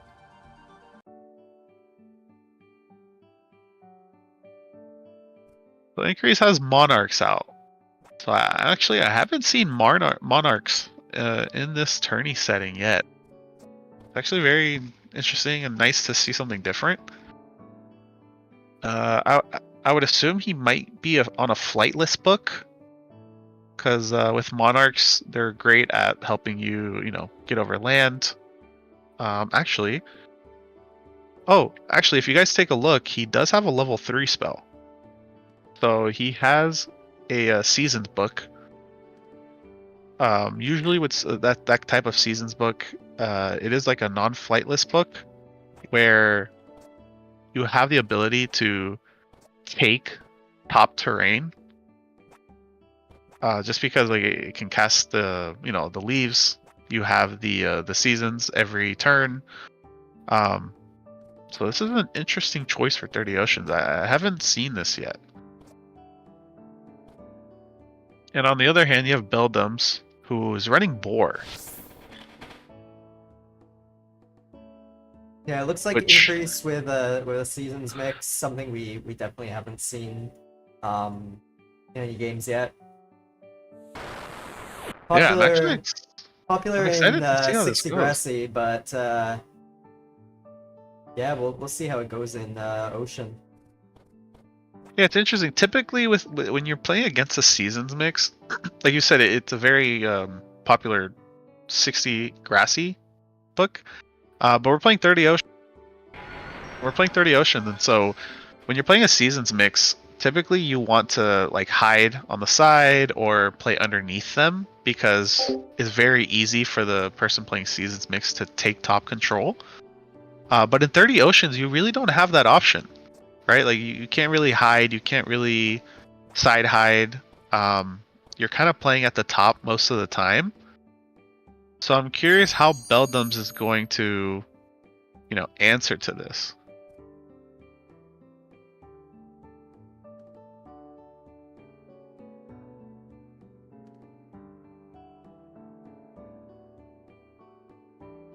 So he's going to be utilizing those Monarchs to probably trap the Pegasus.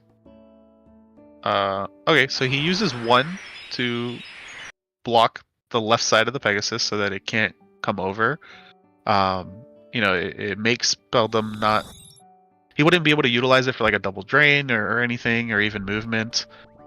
He uses the second Monarch to block the entry of that hole and just teleport in there to play it a little more safe.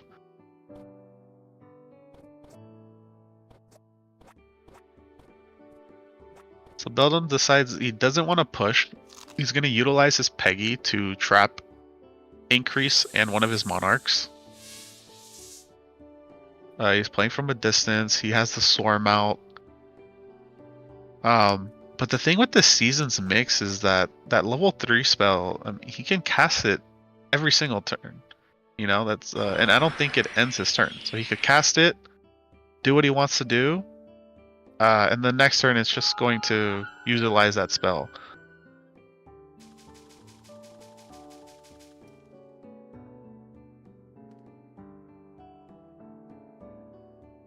So the leaves come out, and Beldam's right now technically is trapped because he's not able to walk over those leaves or he'll get stunned.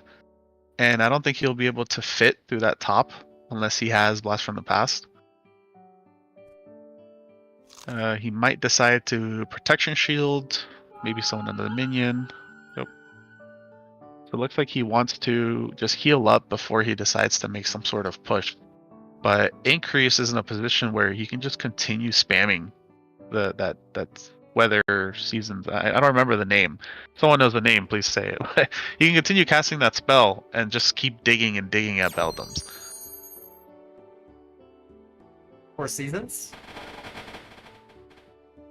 Is that the spell he... Oh, 4 Seasons? Is that the spell you're referring to? There it is, 4 Seasons. Yeah, I couldn't think of it.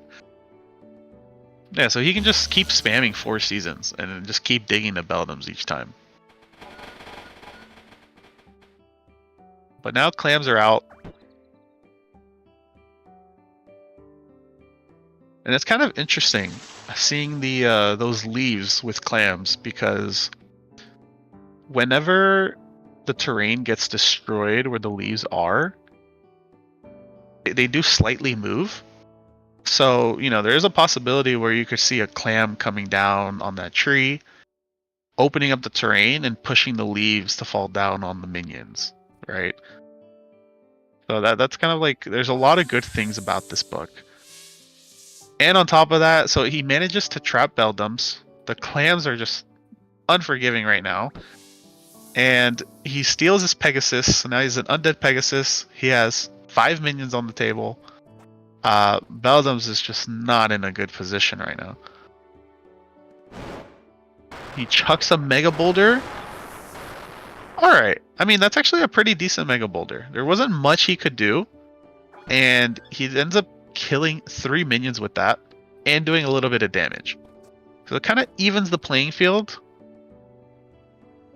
Although he still can't reach Increase, so Increase does have the, you know, the chance to kind of regain here. That's a nice Seasons. But if I'm Beldams at this point, oh, there's a clam. It's definitely gonna hit. Oh, that's so unfortunate. If I'm Beldams right now, I would honestly just be aggressive. You know, take the Pegasus to the other Pegasus, jump over, and maybe cast another Mega Boulder. Just do a lot of damage. Because the more you continue to stall, if clams don't go his way, you know, Increase is just gonna keep chipping damage each time. But he does decide to teleport and push. So he's like, hey, I was fortunate enough with the clams. I hurt you with my Mega Boulder. I have the HP advantage. I'm not going to let you get set up. I'm just going to come for you. I'm just going to pressure.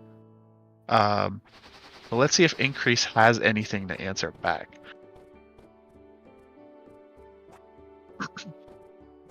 So he blasts from the past, Beldam's down into that spacing to the left, traps him with Vine Bridge. None of those 2 spells will end your turn. So he decides to summon a snowman.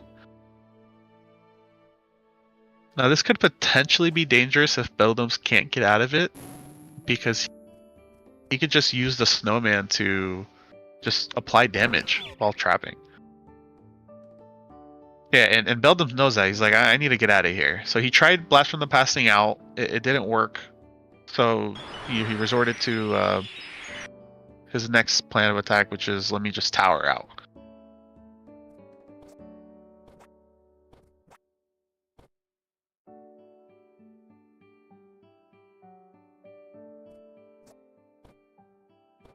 Yeah, so as you can see, what I said earlier, so when you're running a Seasons mix, usually it's flightless. He has Vine Bridge to move around, and he also has the Monarch. He was trying to micro there, trying to make a jump, but it just didn't work out. Oh, the clam comes right down into the hole. Wasn't too bad though. Beldams can just capitalize here. So he has spores, which will heal him up 15 each time. He has Brian, so his plan right now is oh, look at the clam! Oh, that's got to be Boom. GG's. Oh man. I don't know. Well, for the next turn, if Increase doesn't answer right here, it's pretty much over. He has to trap he has and to- run away. Or he has to find a way to close the game right now. Yeah, but right before that clam hit, what I was saying is, so Beldums has Brian, and so his plan is like, let me trap him with my own character, and just spam Brian, which does, I believe, 60 damage, and it doesn't hurt him. So it's a very, very aggressive play. But man, what an unfortunate clam.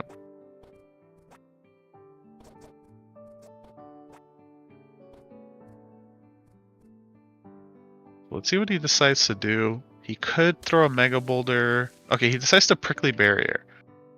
I'm not sure how much I like this for a couple reasons. For one, the tower has like the seasons on it. So right now, I believe it's an autumn. So you saw those leaves come out of the tree, or the tree house.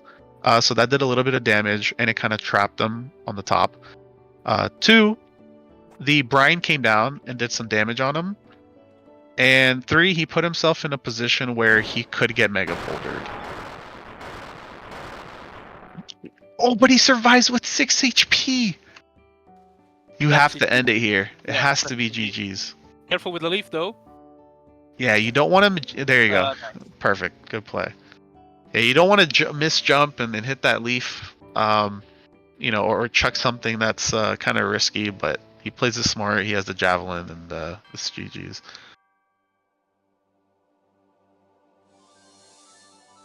But props to Increase, because I mean, he had the ability to end that game. It's just an unfortunate Mega Boulder left him with 6 HP, and that was game. So that means Beldums moves on, right? That was one. No. That was game 2. Increase was up 1-0. So this is gonna be game Oh, 3 coming okay. up.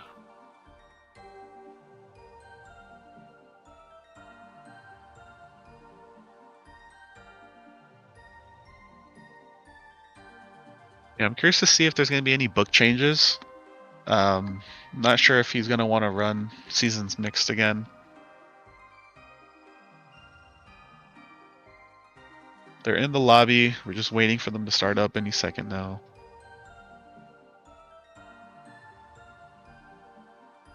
In the meantime, do you guys want to check out some of these other games? Maybe Day and Bloop? That looks like a good one. Oh, they just started. Oh, Usman and Cadius. So I'll give Oh, some Increase and updates. Beldum started. Okay. I'll give some updates. Looks like Day's series just started, so they're 0-0. Salem is up 1-0 against Shindig. And Usman is up 1-0 against Cadius. I believe there's no other games going... Okay, never mind. Very quick update just now. Cadius managed to tie it at 1-1. So Cadius and Usman going to game 3. Cadius, of course, the head of moderation. Usman, the old head of moderation.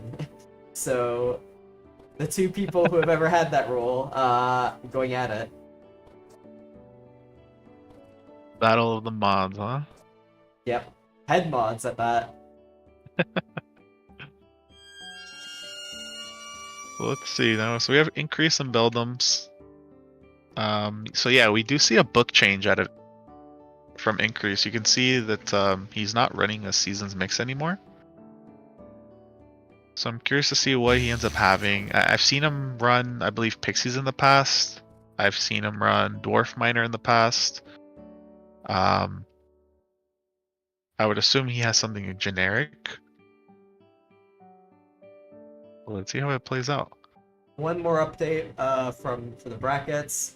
Salem just closed out his series against Shindig 2-0, so he is our first semifinalist. Awesome. Congratulations. So we're still... So Increase and Beldums looks like they're the last... Oh, no. Yeah, they are the They're- last round 3 game. Devious hasn't showed up, so... Two Fun's gonna get a free win there. The winner of this will play 2 Fun. Got it. Okay. Yeah. So this is the last round 3, and then we'll get into round 4. Most likely, we'll check out the Salem versus winner of Usman and Cadius game. Next. If they do like intend to start early, I'll ask them to hold off for the stream. All right.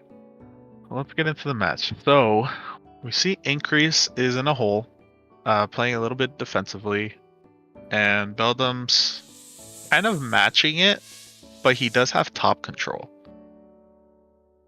So he could choose to dig down and just be a little bit aggressive off the bat, or he could choose to set up, which he does by summoning the Swarm before he makes a push. And he does free in that Swarm, so that Swarm from Increase is now blocked, can't really do anything, can't move around. And I believe that's Beldam's aura, right? No, that is Increases, actually. Oh, interesting. So he wants to play really defensively and block himself in. Yeah, turn 1, moved into that hole in aura. Very defensive play.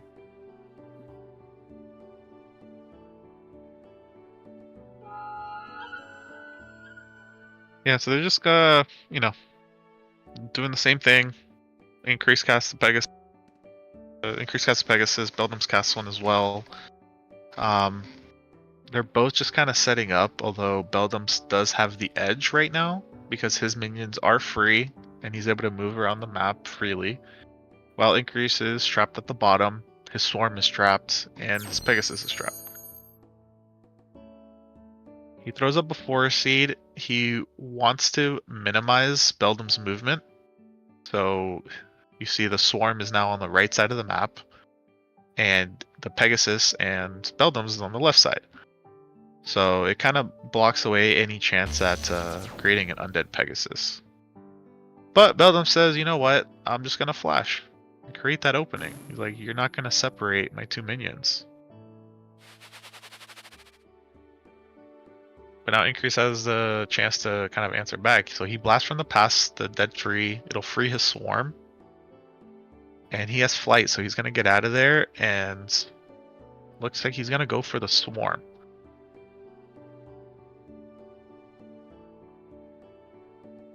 Is he going to drain it? Yep.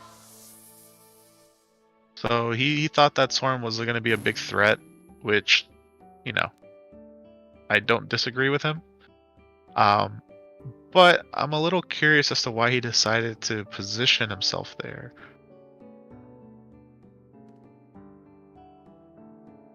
Because Beldam's could decide to be aggressive and, punish Increase with like a Mega Boulder or something. But Beldam says, you know what? We're going to go band for band. You kill my Swarm, I'll kill your Swarm. You summon a Pegasus, I'll summon a Pegasus. You summon a tree, I'm going to summon a tree. It's playing copycat right now.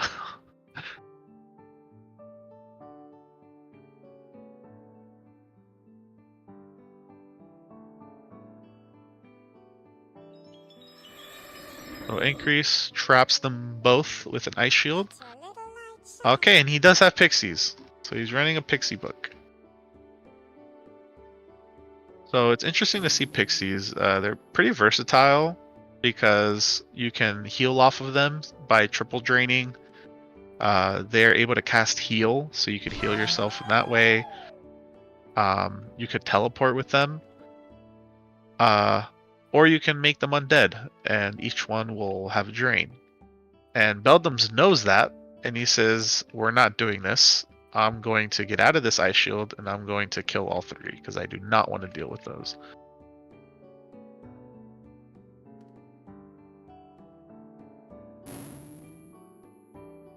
So Increase uses the Blast from the Past to get out himself. He might go for another trap. Oh, did he Q? Oh no! The Pro Crease with the Q. Oh man, we've seen so many Qs, and that's the thing about 30 seconds is, especially if you're a HTS player, you're so used to having a lot more time to set up and Yeah. and micro and set up your shot and your power bar and making sure everything is 100% correct. But 30 seconds, it goes by so quickly, and you just don't realize it. You're making your move, and by the time you click your spell, you realize you only have a few seconds, and just that slight hesitation will cost you that turn. And Beldam is going to take advantage. He's going to use an ice shield to block them both in. He has a shock shield, which will do 25 damage for the next, I believe, 4 or 5 turns. He has his own Pegasus over, so he could actually escape at any time.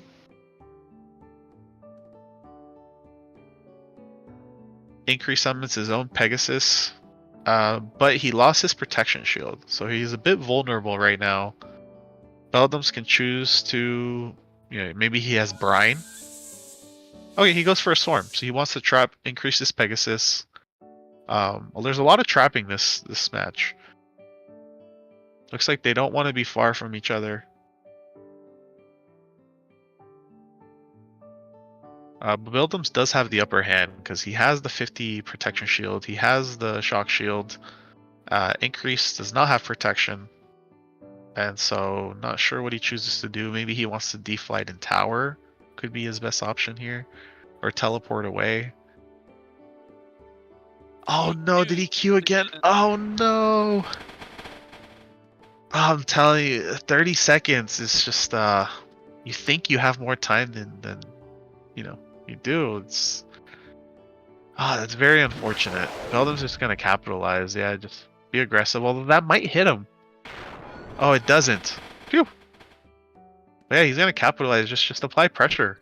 Do some damage. Hard for Increase to turn the table over here. Oh no, just a misplay from Increase. So, for anybody that doesn't know, when you're in an ice shield, you can blast from the past out. But the way you have to aim it is you have to aim it like in between 2 of those ice balls. Like there's a very small space in between if you kind of zoom in and see. And if you hit your blast from the past there, it'll create the opening big enough for you to get out. But if you don't hit it in that spot and you hit it on the ball directly, it won't create enough of an opening, which is what happened with Increase. So he kind of blocked himself. And it looks like he knows that he's just not in a great position, and damn, that's devastating. Yeah, he tries to do something by stealing the Pegasus with the aura, by making it undead. But Beldams, he knows better. He's just gonna capitalize and apply pressure. He throws the shock bomb, kills the minions. It's done this game, in my opinion. Yeah, I mean, Increase does have the chance to stall it out a little bit. I will just teleport right on top of him because that shock shield is too powerful, because like you said, if he teleports, you're applying pressure, you do another 25 damage. Yep, there you go. Logical play. But yeah, this looks to be over. You could try to trap him, but Beldam's just gonna keep digging. Increase could potentially escape to the top with the pony, but he could, but clams will eventually get to him. It's just, I just don't see a way that he's gonna win this. But props to him. I mean, he's still, stalling it out, putting his heart out there. He wants to go to the very end, which I appreciate.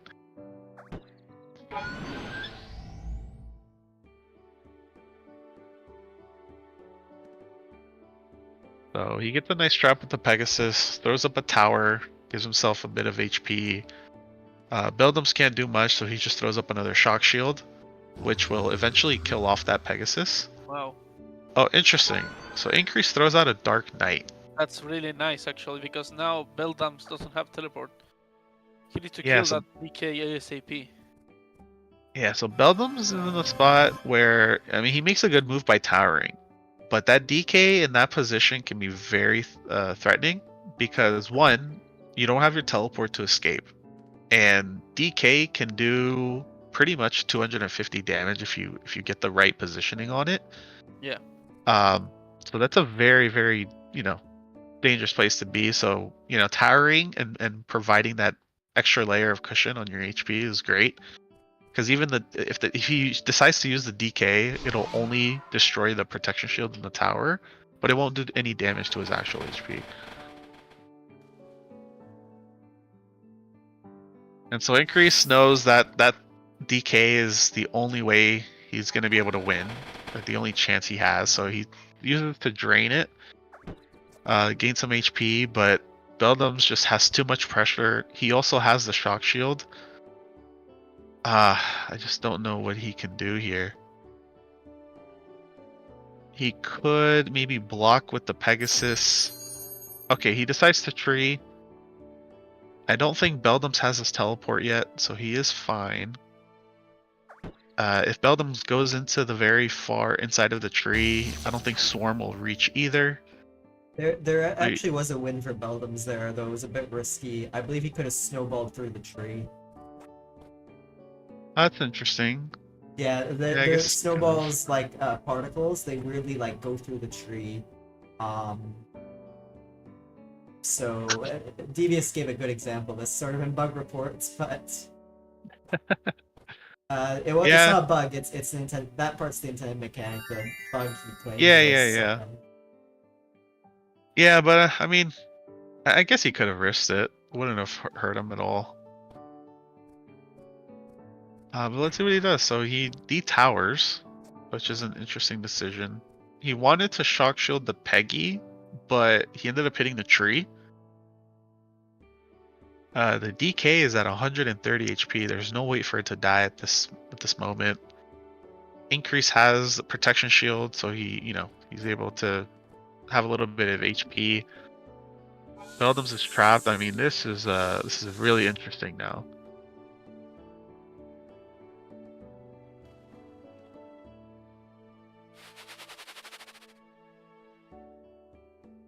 So, while Increase is very low HP, I mean, he set himself up pretty nicely. You know, he has the DK super strong at the bottom, has the Pegasus for a little bit of pretty much to take damage. It can just eat up some damage. Yeah, the Peggy wasn't trapped. This is bad for Beldam. He's gonna take a huge charge to the base. Yeah. He has to be careful here, because if he moves... Okay, I was gonna say, I thought he was trapped if he moved, because he could have just jumped out, but...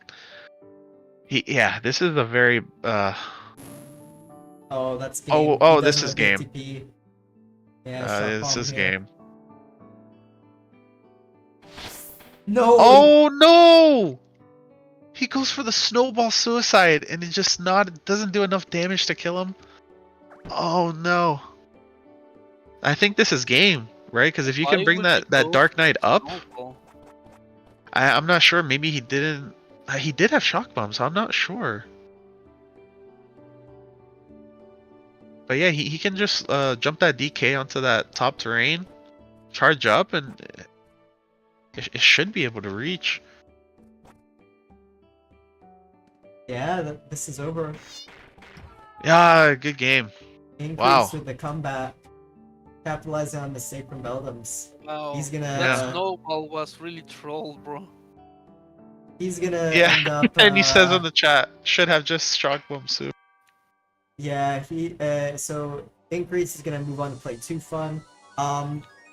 Now we're gonna move on to our first semifinals game. And it's none other than Cadius. His first appearance in the semifinals, he managed to defeat Osman 2-1. He's gonna be playing against JG Salem. Also for semifinal final appearance, and Salem's second only tournament. Yeah, it's gonna be interesting. I mean, personally, I haven't seen these two players play, so I have no idea what their play style is like, what books they run.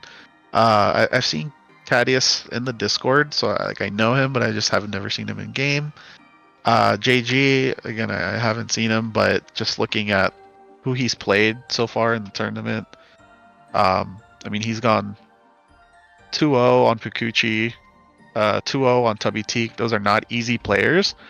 So that tells me, he's definitely a good player. That'd be interesting to watch. It's gonna be a good matchup.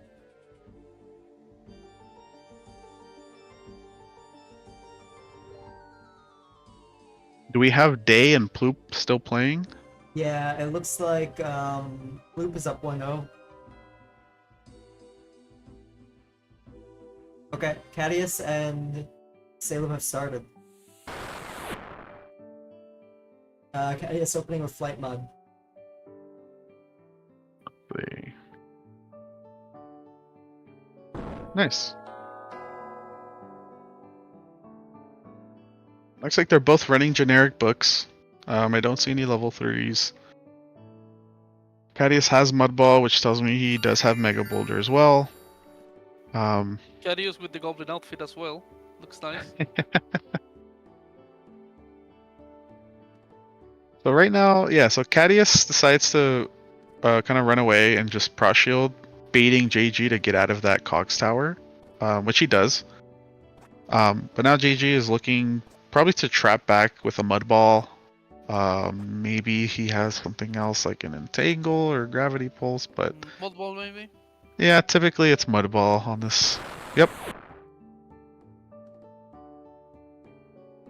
So it's just going to be an exchange of traps here. So, Cadius might just flash out, bait the next Mud Ball.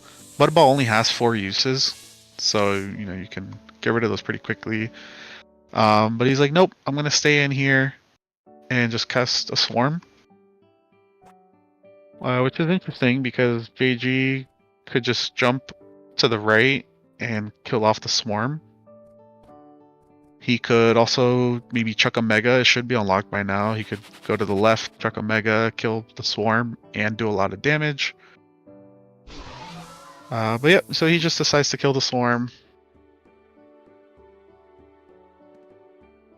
He could get deflighted though. Yep, I was going to say he could Arc Flash, extend. So now Flight is on cooldown. His only option really is either run. He could either run away or just continue spamming Mud Balls. Yeah, he's gonna mud ball again, yeah.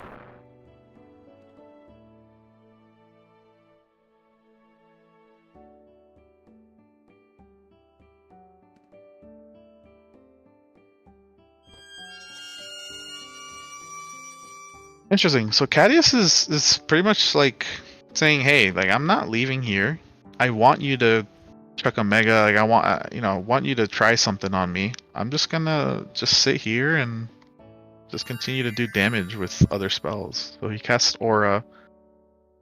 Interesting position from JG. He blocks himself in with the Aura, so he can't really go anywhere. And now Cadius is free and has top map control. And JG realizes it. He's like, yep, I need to get out of here. And so, whoa, what happened there? Looks like a misclick. So he has Skyray. He Skyrayed down. But it was on nothing. Unless I'm missing something. Yeah, he throws up an emoji. I think he just misclicked. Yeah. Hey, even the best of them make mistakes, so any new players out there, don't worry about making mistakes.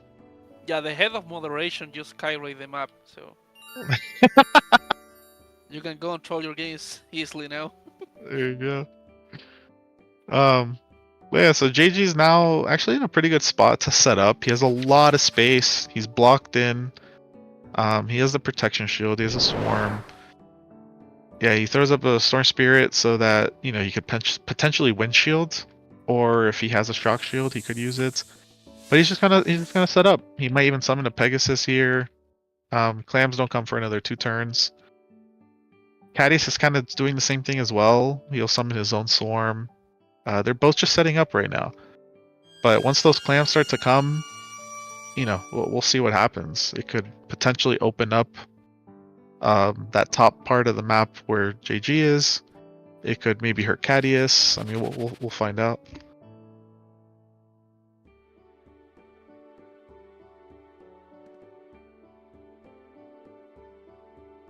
Oh, are we gonna see an aggro push here?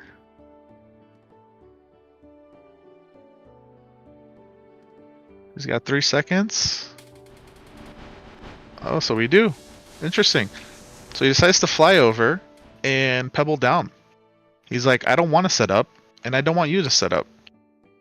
He almost got the kill on the swarm, but one of the pebbles missed, so that swarm has 5 HP, which is really unfortunate for Cadius. JG could capitalize here, but he has the option. He has the option to continue playing defensively, which he does by blocking that entry off with the tree. And actually, very smart play because Brine comes down. So next turn should be another Brine. So if Cadius doesn't find some cover, he is going to get knocked.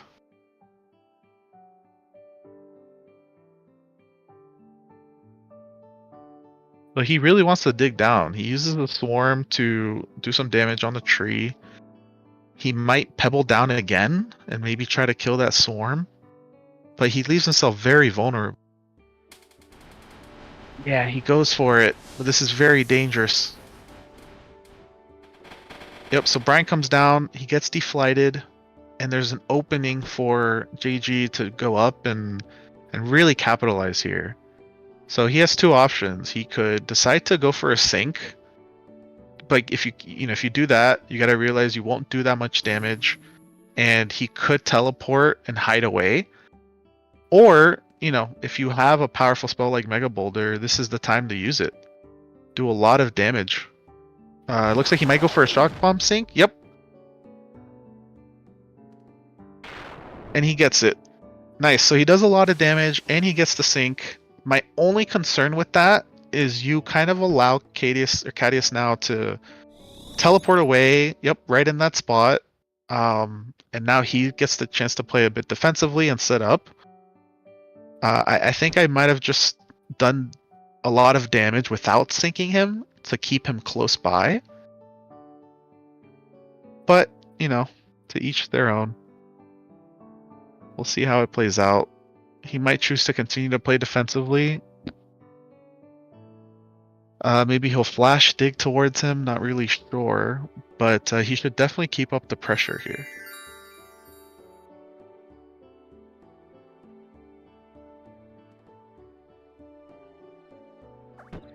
Yeah, interesting. He decides to let go of the pressure. Not sure why. I guess he just rather build up first before making a push. But he has 100 Prot Shield right now, on top of his 195 HP. Oh, interesting. He throws up a Storm Shield. So he's definitely got to be setting up to push. Whether he decides to teleport in there with Cadius, or he decides to fly over and potentially flash or pebble down. But if he doesn't do anything, that shock field basically becomes useless right now. So we'll see what Cadius does. Interesting. He decides to Skyray the spirit. I guess if that's the only thing he's able to do, that's fine. By killing the spirit, you're pretty much killing off another shock shield because the spirit can't cast shock shield, so you would have 2 of them to deal with. He could also, have used it for a shield to protect himself from clams. But JG, if I'm him, I'm just going to just apply pressure.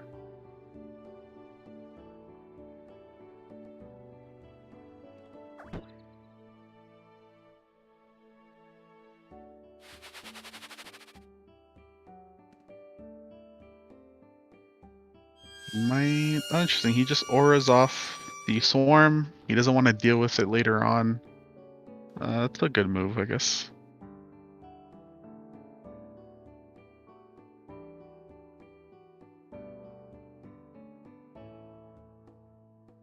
Yeah, but if I'm JG, like if anybody's in this position, you have to start digging. You have to start pressuring. You have to utilize the effectiveness of Shock Shield. You keep yourself at a distance like this, it basically becomes useless. Yeah, and you're leaving. Well, that doesn't do much because Cadius was already trapped. So, and he gave food for Cadius to drain if he has rain, Yeah, it's interesting. Yeah, there you go. I'm trying to think, like, what's going through their mind, why they're, making these decisions. Um, maybe he wants to play the long game.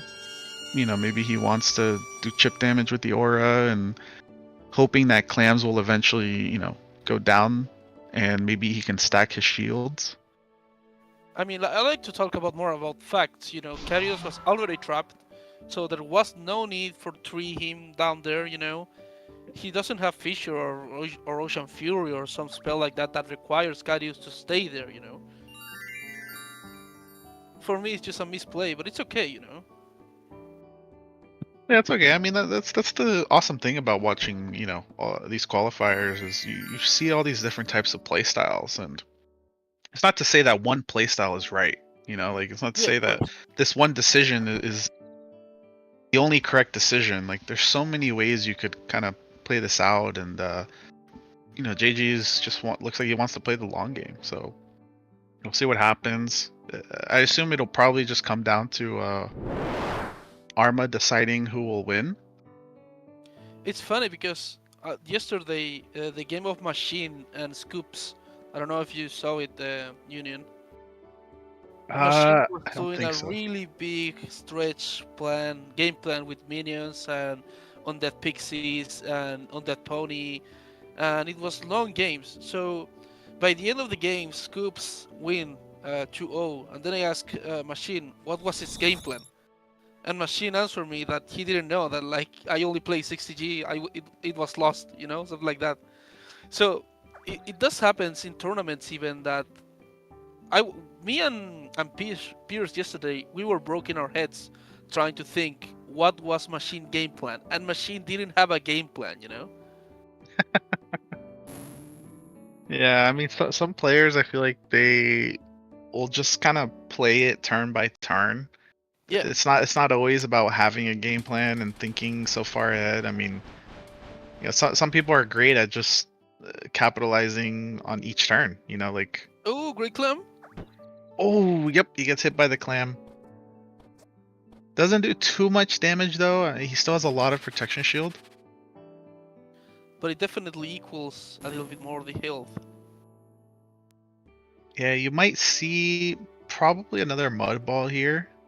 I would be careful though, because he is sitting above the water, and you don't want an unfortunate clam to come down and sink you.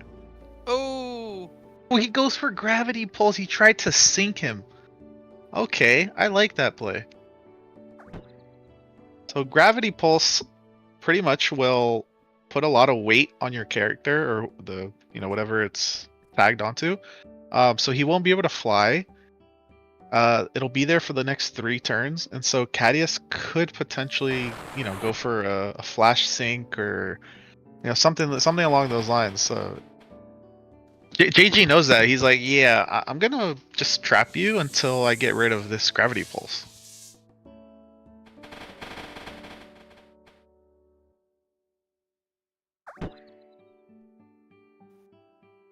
But it's nice to see something different. Like I haven't really seen gravity pulse much. Makes me question, maybe does he have DMB? Maybe dark matter bomb. maybe he has actually. I haven't seen a DMB so far at the tournament. I saw one in the first qualifier. I believe Oh, Cryo used one. wow, In unlucky clam. OA. But yeah, unfortunate clam. JG could just mega do a lot of damage, and he's in a great position to take this one.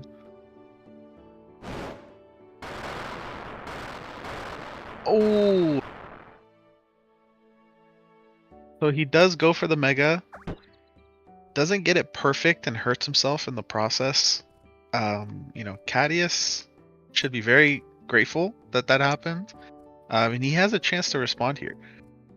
So, if I'm Cadius, I'm looking to counter this by being aggressive back. If he has something that can do a lot of damage and knock JG down while he stays high ground, that's probably your best bet.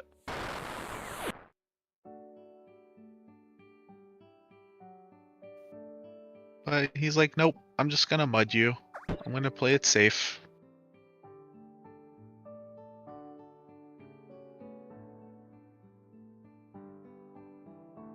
I mean, that's good. A good reel of flight and protection shield, and now JJ is trapped.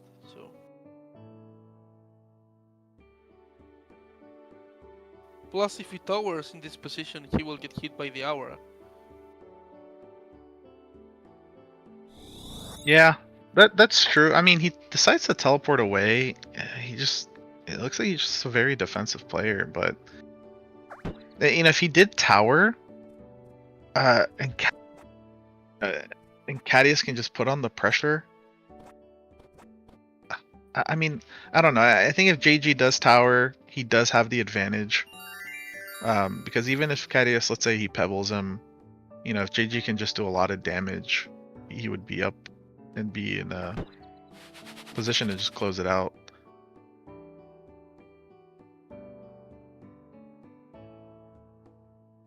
Interesting. Okay, so he decides to teleport far away, create some distance, and now he's like, all right, I just wanted to catch my breath, but I'm coming back for you, and I'm gonna be aggressive. So I believe he might be going for a shock bomb here. I would be careful it doesn't pop out. Nope, he goes for a mud ball. Interesting. I feel like maybe he wanted to throw like a shock bomb, but maybe ran out of time and wasn't sure on how to place it, so he just threw a mud ball as a second resort.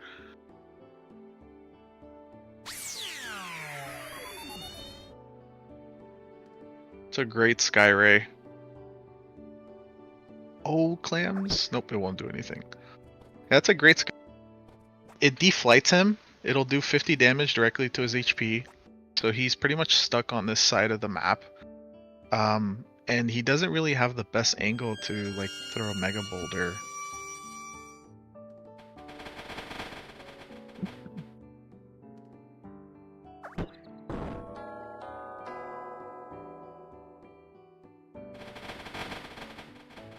Yeah, so if I'm Cadia, I mean, just keep applying pressure. JG's probably going to look to keep his distance. Tower, prot shields, maybe tree.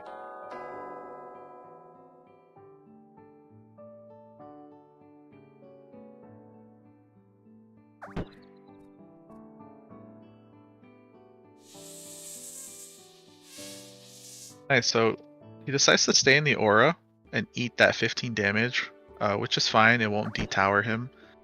He summons a swarm, so he wants to be able to have chip damage throughout this game.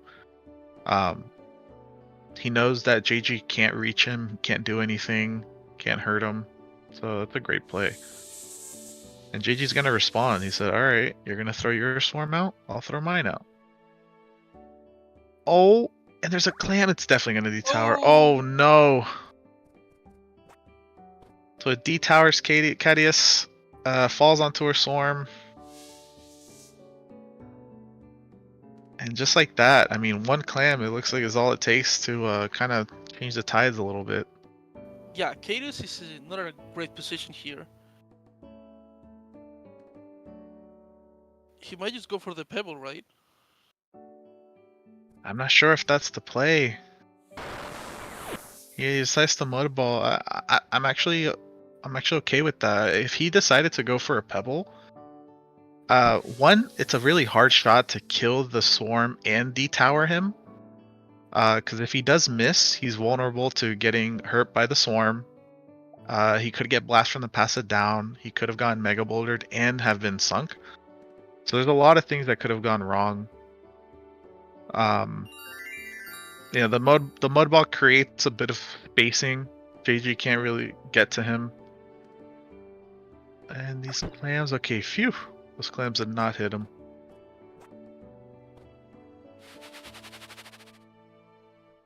He's gonna decide to run away. Look to regain a little bit of momentum, some HP. Probably gonna proc shield here.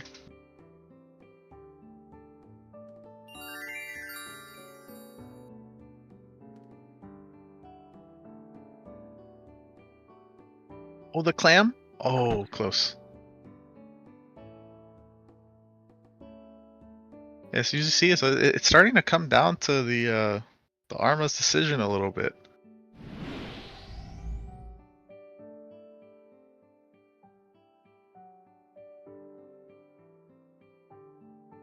Alright, so JG throws up a shock shield, which is good because it kind of it forces Cadius to stay at a distance.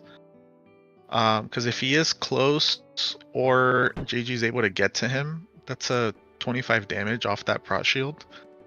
And Cadius knows that, so he puts an aura to zone him in and trap him there. And JG, just flashes out to create an opening. We'll see what Cadius does. He might go back and throw another mud ball to, have him trapped and waste up another turn of that storm shield, shock shield.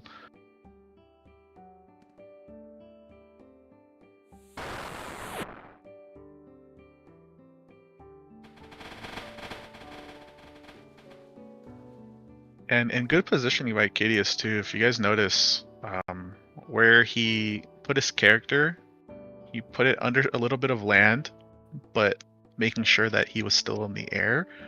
So it blocks off the brine, doesn't take any damage. And clams will typically fall to the ground. So it was a very hard spot for a clam to be able to hit him. So great positioning.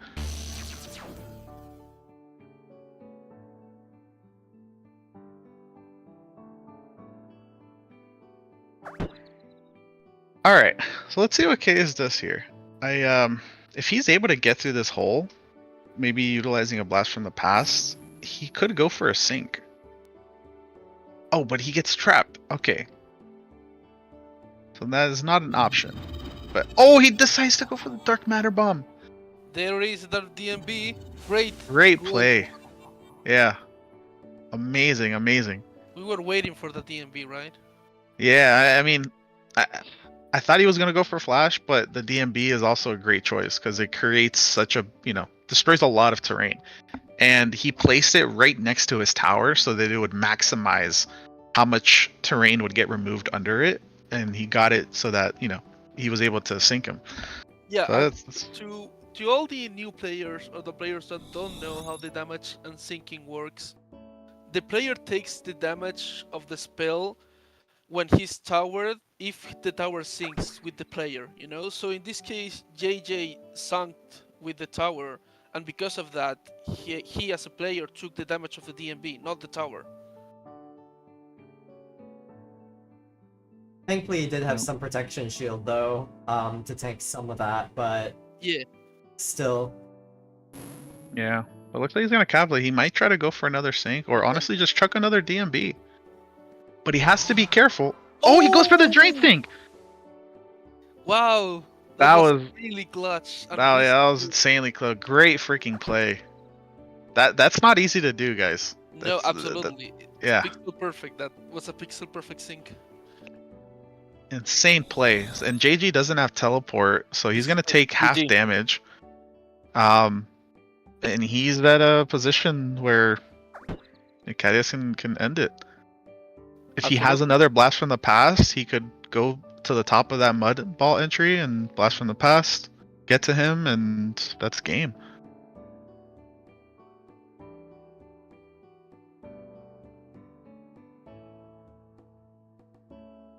Or he can BFTP him and sneak him again, maybe?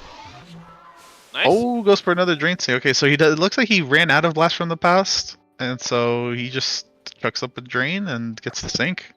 But yeah, I mean, at this point, it's pretty much game. There's nowhere to hide. Nowhere to go. Cadius is nearly full HP with 50 protection shields. This game is pretty much done.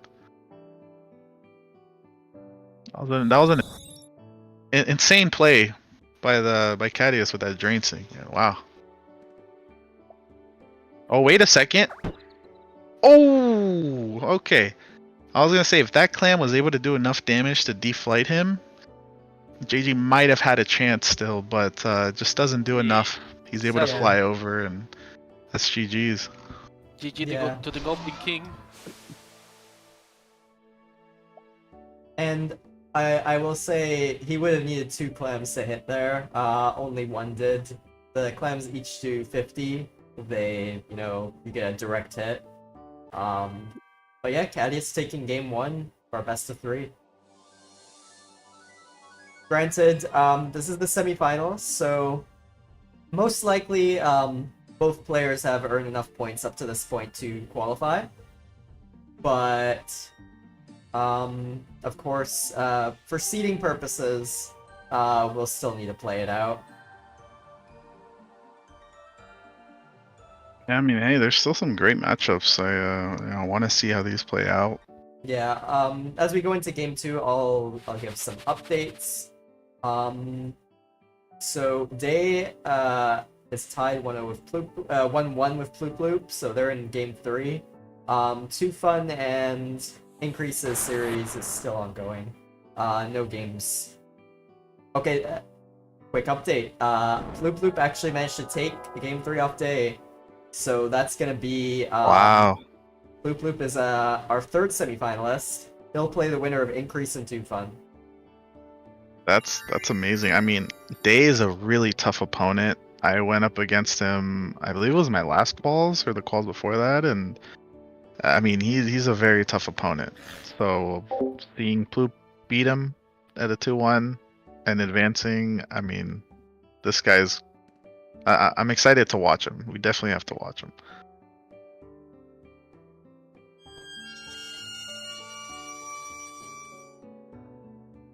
Now we're going into Kidius and JG again, right?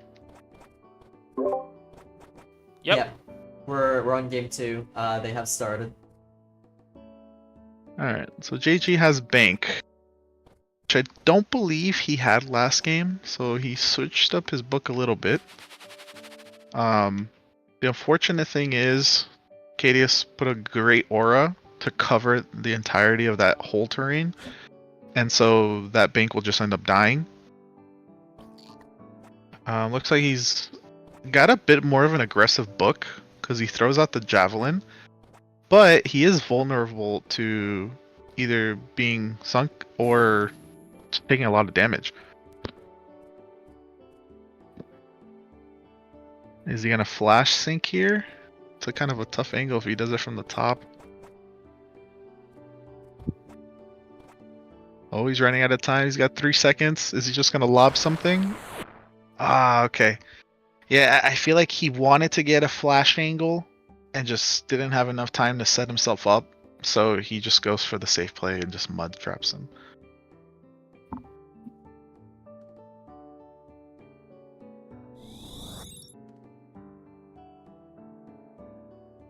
Interesting. I'm noticing in a lot of these series, when somebody is getting mudballed, they decide to teleport away instead of towering. So, it's just like a very defensive playstyle. Usually if you tower, you're still like in the fight, you're still trading damages. But he teleports away, hides himself. He wants to buy some time, maybe set up. Interesting map generation though. There's not too much to hide at this map. The only good place to hide I'm seeing is where JJ sat at the moment. Yeah, he could have also gone to the right side as well, like all the way to the right. But there's really not much. I mean, if Cadius has pebbles, which he utilizes it, there's really nowhere to go. And wow, that's a great pebble. I don't know if he extended that or if it was just a regular pebble, but every single one landed and took away that entire prot shield.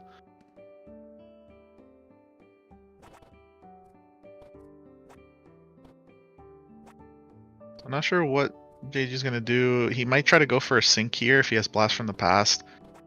He failed his micro jumps. He's running out of time. He's got 5 seconds. Looks like he's gonna bail away from that decision and just tower up.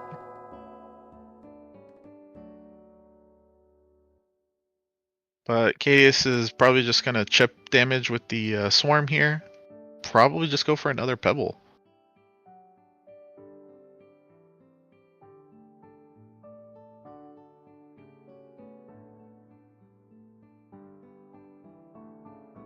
Yeah, he's also utilizing the swarm to trap that exit, maybe he just decides to fly away and prot shield. Yeah, that's a better play. If he was too aggressive with Pebble, it could have turned around to bit him in the butt. JG could have blast from the past him off the flight and go for a sink. But Cadius plays smart.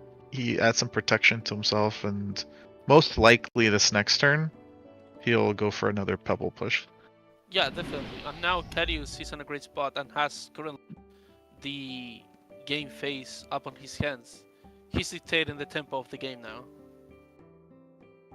Yeah, and he's already done 30 damage to that tower, I believe. So if he pebbles down, it'll definitely destroy the tower. But it doesn't look like he's gonna pebble. Okay, so he goes for an aura. It's not a bad play at all. If JG, I'm not sure if he has flight or not. Oh, he does have flight, yeah. So he could shock shield, kill the swarm.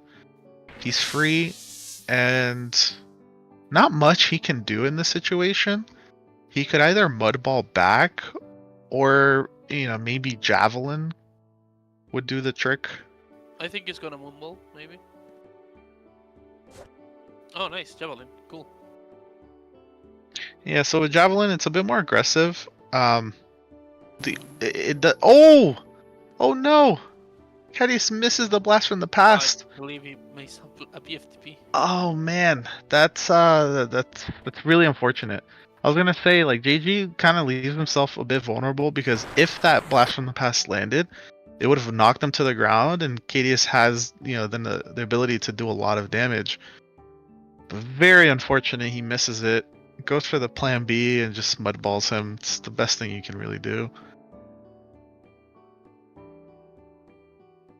Man, we're seeing some great plays, but also some really bad plays from these players.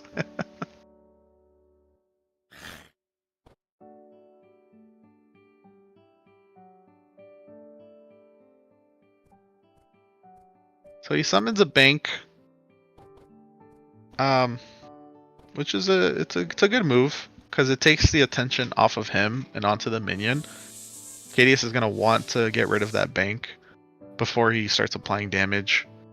JG also has a shock shield, so if he were to get free, he would be able to start utilizing it and do 25 damage to Cadius. That's a great play. Yeah, really, really great play. He hides the bank to protect it from the brine, utilizes the shock shield by teleporting out and killing off the swarm. So he's in a pretty great position. Yeah, he can still dictate the tempo of the game with good DNB. Nice. Wow. Yeah, I was waiting for something like. I was looking more towards Mega Boulder, but DNB works just as well, if not better. Yeah, I think Cadius knows that JJ has the Storm Shield, and with the DNB he cannot reach him again.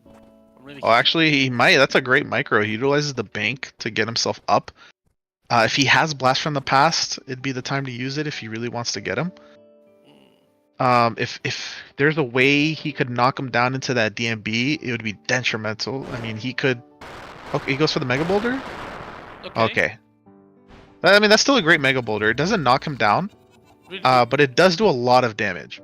Yeah, and since JJ is gravitated, he cannot be flashed here. So Cadius not in a great spot at the moment now.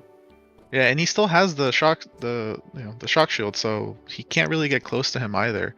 He might look to Mudball or Tree. Yeah.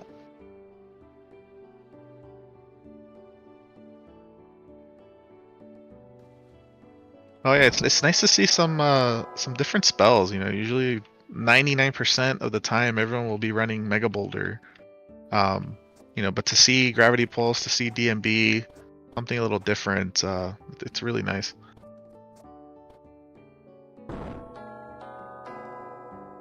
So the shock shield is worn off. They both tower up. We'll see if JJ decides to de-tower and continue to be aggressive, or if he's gonna play a bit more passively and controlled.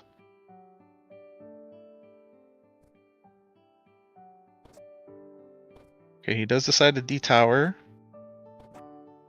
Makes his push. He's got 9 seconds. He's got to be careful of his positioning. Okay, he goes for the pebble. So I know that Cadius doesn't have anything that will be able to kill JG, but that's not to say that he can't do something threatening.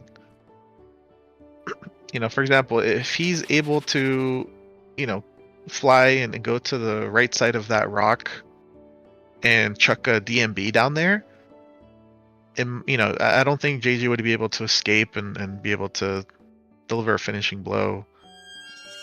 But Cadius is like, you know what? I'm not gonna risk it. I'm gonna play it safe. I'm gonna fly away and just trap you with my aura.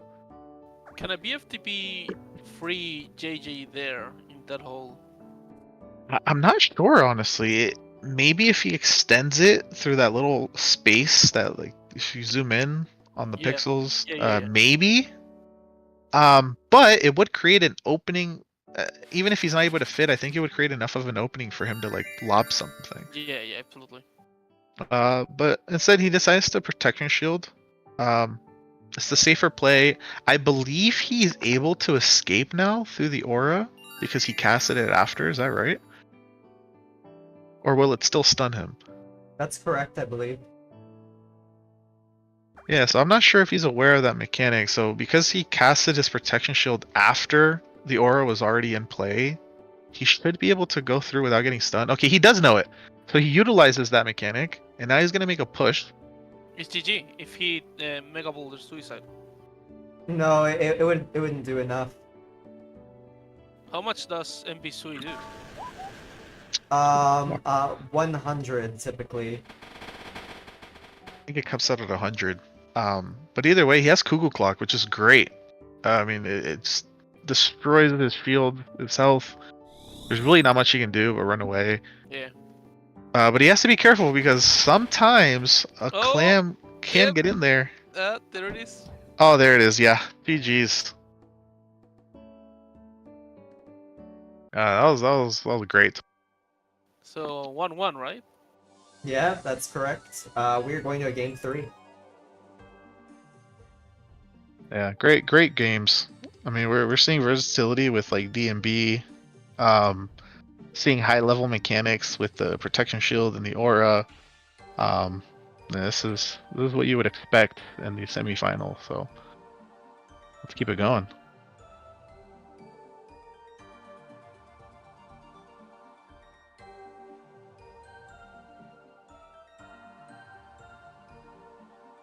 All right, we're underway on game 3. Hideous spawning inside a hole, flight prots. Salem flight protting right back.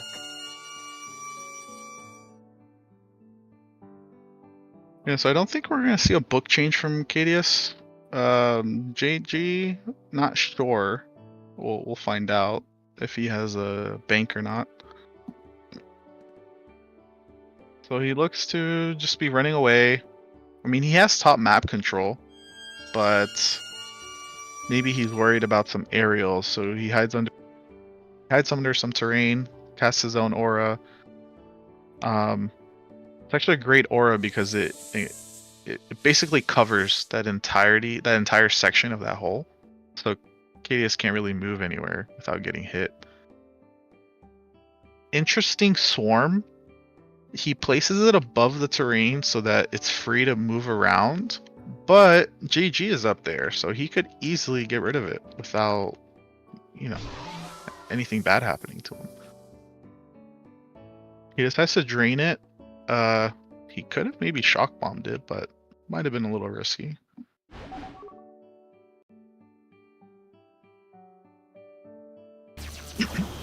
Oh wow, so Cadius has arc bomb. Maybe not flash, so he uses an arc bomb to open up that terrain. He was hoping that the arrows might have hit JG to, you know, do some damage on that protection shield. Unfortunately, it doesn't. Nice mega boulder. Yeah, JG just wants to close this out and finish this. He doesn't want to take the long game. I mean, he's in a great position. He has 35 extra, health through the protection shield. He's flighted, so he can't get sunk. And yeah, I mean, just keep applying pressure. If you have pebbles, pebble him out.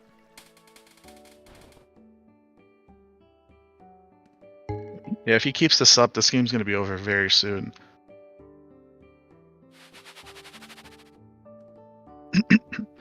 Okay, so Cadius is gonna fly out.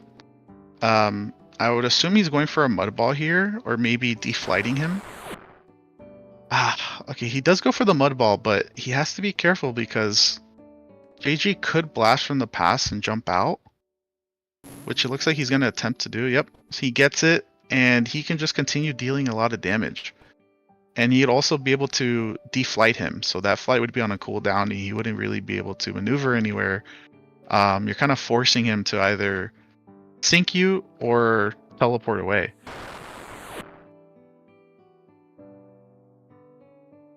Okay, I mean, he decides to mudball back. That's not a bad option. Maybe he just didn't have anything else to utilize, but this might be a game here. He could chuck a mega. Yeah. Careful with the bounce though. Mega tends to bounce weird when you throw it like that onto a mud ball. Looks like he gets it. GG's. Yeah, he wanted to get done and over it with it quickly. He's like, I don't want to drag it on. I'm not going to give him a chance to set up. He capitalized and he took it home. GG's.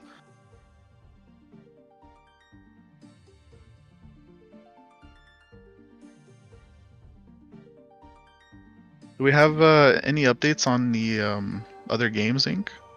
Yeah, so we're gonna, it looks like, increase game 1 over Loop. Okay, I just got word Salem's gonna join us for an interview.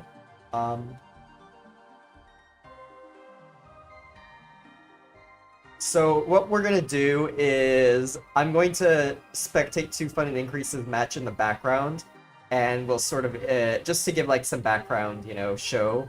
Okay. But we'll interview Salem. He's gonna join us right away. Welcome in, JG Salem. GG's. Congratulations. Thank you. How's it going? We've had we were watching the whole series. It was quite an intense series.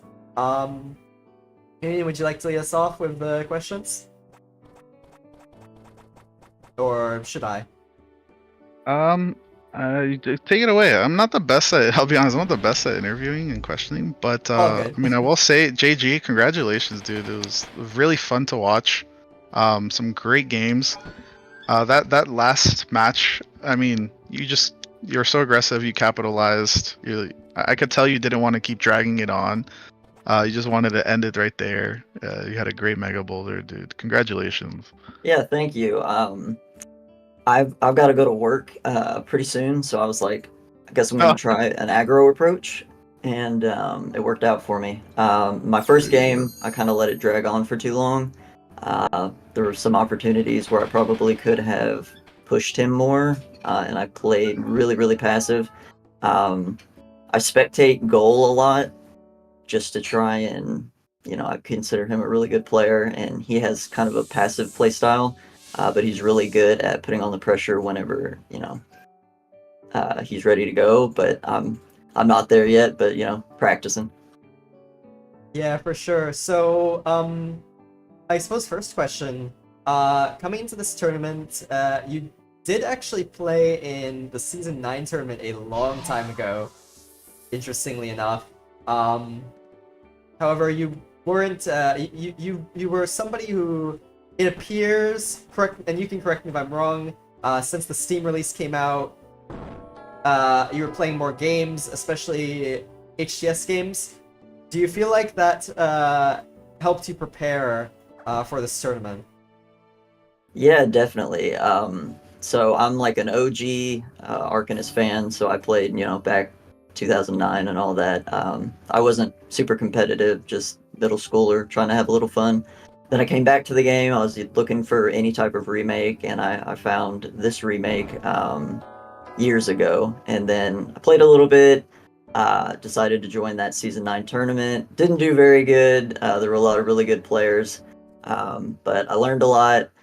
Just college and work eventually kind of took me away from the game, but now I'm in a position in my life where, I'm looking to get back into it. Traditionally, I've been playing the party mode a lot, so I do elementals, but low time is where I've been putting a lot of my time, so 7G, and I really don't put a lot of effort into high time, but because of this tournament, I've been kind of, vamping that up. But that's probably my weakest game mode for sure. Fair enough. Yeah. I guess next question. Back against the wall, and you lost. You dropped game one. Cadius made some really amazing plays, including the drain sink at the end. But managed to claw your way back. Did you change anything in terms of like? I mean, you sort of stated previously that you went more aggressive, but did you change like anything in your book really for the next two From games? first game to third game, no, it was the same book. The second game, I was kind of angry at how passive I played, so I was like, okay, I'm gonna go really aggressive, and I kind of chose a more aggressive book with Javelin. I had Blood Bank, some other additions. I think I ran. Here, give me a second. I ran Bloodlust, which I didn't get to use. I also ran Prickly Barrier, which I didn't really find an opportunity to use. He was really good at positioning, and anytime I would try and do a Forest Seed, he was in a position where I couldn't really optimally do it, which was annoying, but he's a good player. And yeah, his drains were really on point that first game. But yeah, just for sake of time and for trying a different playstyle, I figured I'd try and press him with a more aggressive book and kind of see how he responded. And then I think the third game was really map generation, because I don't think it was in his favor. But yeah. Yeah. Some wonderful insight. I suppose, I don't know how much time you have left. So I won't hold you too long, but I suppose a couple more questions. Well, now that you have actually qualified for the Season 21 tournament, once again, congratulations. Getting top 16, no easy feat. You feeling nervous going into the main event? Yeah, absolutely. I'm just going to go in with the mindset that I'm going to play my game, and try and look for any improvements in my game that I can. Obviously, I'm going to go against players who've been playing for a lot longer, who are, or at least have been playing, putting more hours in than I have. A lot of really, OG players, really good pros, goals in there. So really excited. Hopefully, I get to play him. And we'll go from there. I was just about to ask, like, who are you most looking forward to, playing against in the tournament, and who are you looking forward to playing? Like, who are you trying to dodge, and who are you trying to face? Both of the answers would be goal. Okay. But I'm not really scared of any one person. I'm just gonna have to play my game, and if it's not good enough, then I've got room for improvement. And that's exciting for me because obviously there's a lot to learn in this game, and any improvements are cool with me. Yeah, for sure. I suppose, do you have any questions for us actually before we wrap this up? Yeah, are there any games in this upcoming tournament, with the, we've got 16 people now, that have qualified? Are there any, finalists that you would like to see? In terms of like in the main event, like in the top 16? Yeah, I just like mean- a skill matchup, a game that you guys would think would be a good one to commentate on. Ooh, so I'll preface it by saying, we don't actually know all of the top 16 yet. Simply because we did have like one person drop, and even I'm not sure if I'm gonna continue personally. So we don't have the top 16 formally decided yet. It's still there's still like some room for contention there, but I suppose if you want my personal opinion, I would say Cryo and maybe Oa would be a very interesting one. As well as, you know, of course I would if I do end up playing, I'd like to see myself against Cryo as well. But of course I wouldn't be able to broadcast that. So yeah, those are my takes. I don't know if the other commentators want to chip in. I think I'm gonna try to touch everyone. Like I don't want to play anyone, to be honest. They're so good, bro. Like I think I'll lose instantly to whatever the main event matches with me. I'm lost, you know. I'm the opposite. There's not really anybody I'm looking to dodge. Like I don't care who I play. I actually would like to play like the best of the best. Like the best players, like, you know, regardless of winning or losing, at the end of the day, you're gonna be able to take something away from that, right? You're gonna be able to look back, see how you did, how you compared, what you could have done better, learn from things you know, maybe there was a mechanic you didn't know that they utilized. You know, I want all the smoke, regardless winning or losing. Give me the best of them. I'm excited. Like, you know, you want to go in this and you want to win and try your best, but you know, you also want to learn from it as well. Yeah, absolutely. And I think leave it at this. Once I win this tournament, Strength Power DX better watch out. Damn. There you go. I like the confidence. Yeah, unfortunately he won't be playing in this one. He did not enter any of the qualifiers, or and I believe the one when he did the originally he didn't want to enter. He wanted to give more of an opportunity to other people, because he felt he was winning too much, a bit Yeah. cocky in that respect. But you know, it is DX. He said he'll make statements like that. No, but the other reason being that he did actually decide have a change of heart and want to sign up, but none of the qualifiers worked for him. So yeah, unfortunately he wasn't able to make this one. Maybe in the future you'll end up facing him in a tournament. Yeah, We'll he's see. an amazing player. Yeah, for sure. He's definitely one of the best, if not the best. Most people would say. But yeah, on that note, yeah, once again, congratulations on making it to the top 16 and no less winning the qualifier. One of the two people who will win it. And yeah, I hope your day at work goes all right. And thank you for joining us. Awesome. Thank you so much. Yeah. Thank you, man. Have a Yeah. good And one. I'll see Have a you good in the one. tournament, bro. Yep, absolutely. We'll see each other in the main tournament. So In the finals Alright. matchup. Yep. Enjoy the rest of your day. Thank you. Bye. Bye. That, everybody, was JG Salem, our first winner of this qualifier. He will be joining us in the main event of the Season 21 tournament. As for the other potential winner, well, we're not quite there yet. We still have one match to play before our second semifinals. Loop Loop is one of the semifinalists awaiting the winner of the game you guys are watching, that being Increase in 2 Fun.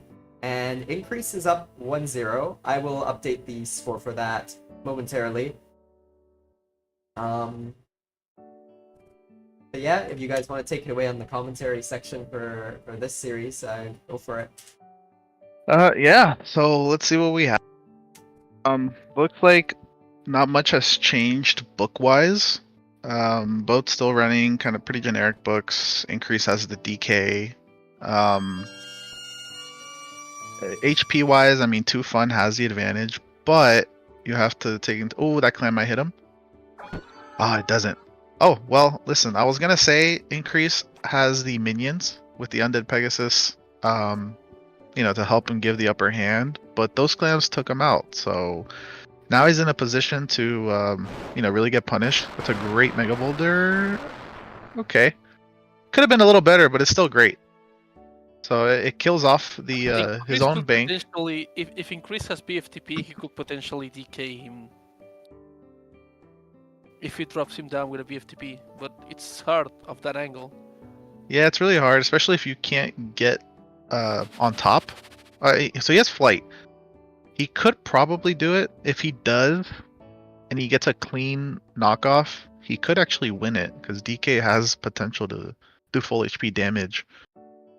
But he's not going for it. Doesn't have the time. He decides to just drain instead. Interesting choice.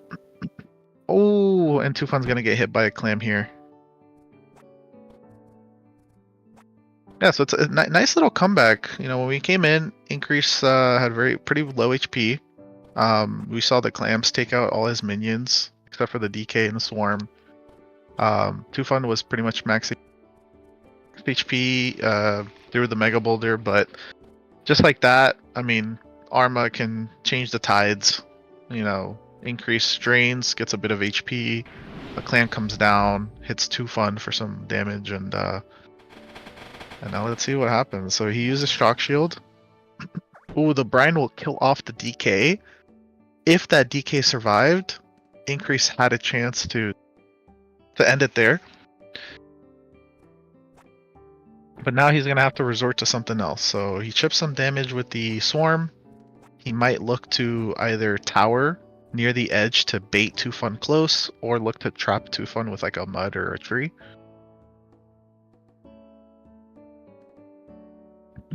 Got 2 seconds. Don't queue. Nice. Oh, that's pretty.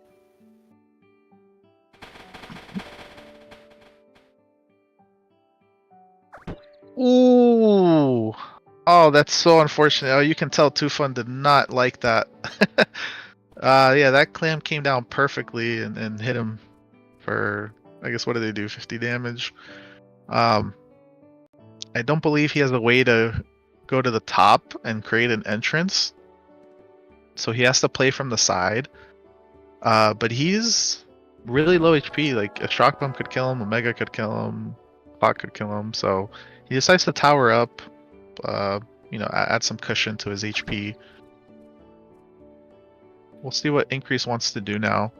He might look to tower back. He might look to drain and gain some HP. Maybe cast like a Pegasus if he has it. But he has to be careful because if Tufan has Blast from the Past, there's a possibility that he could BFTP the land to his left and extend Flash to sync Increase, which would give him a lot of tempo. I'm not sure if he sees that, but find out. Interesting, so he just pebbles to create some space, apply a little bit of pressure. He still traps Increase because the Shock Shield is there. He's in his tower, so he's in a good position.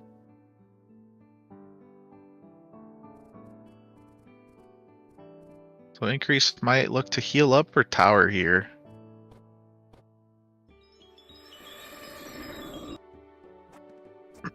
Nice, he utilizes the Ice Shield, so he's able to phase through with Pegasus while blocking off that entrance, and then towers. Good play.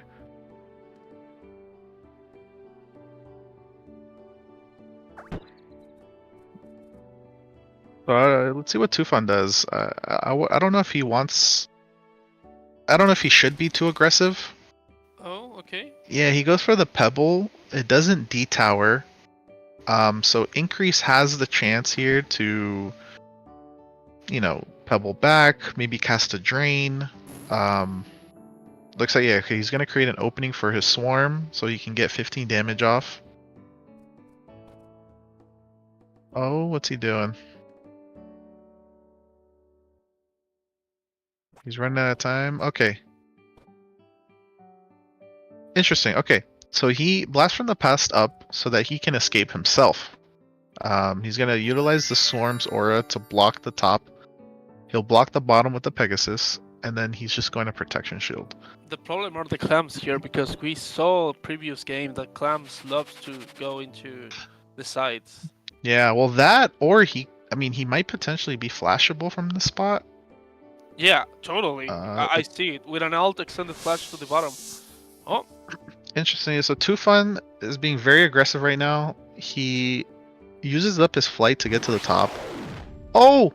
Oh no! That's gotta be GG's. yeah, that's CG. Not sure what he was playing there. Maybe he wanted a shock bomb sink. It didn't turn out. He just resigns. Yeah, I mean, it was very aggressive because he flew to the top, got rid of his flight, used the shock shield to kill the swarm, but he stunned himself. And so his only option from there is, I guess the shock bomb, but he just didn't land it how he wanted it to, and that's there game. is GG. Yeah, that's unfortunate. Priest is going to be our final semifinalist.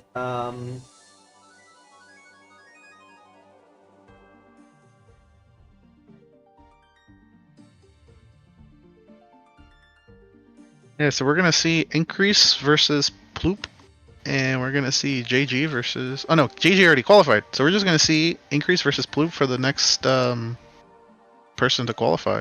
Yep, and that'll be it. So our last game of the day coming up.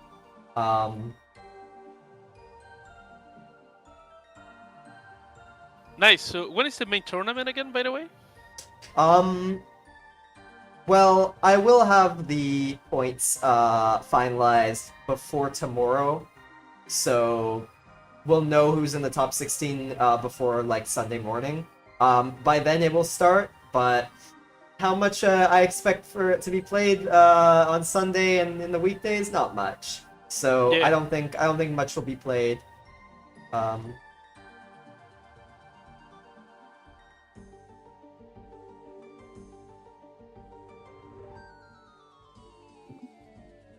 All right, well let's get to it. I mean, this is gonna be a great series.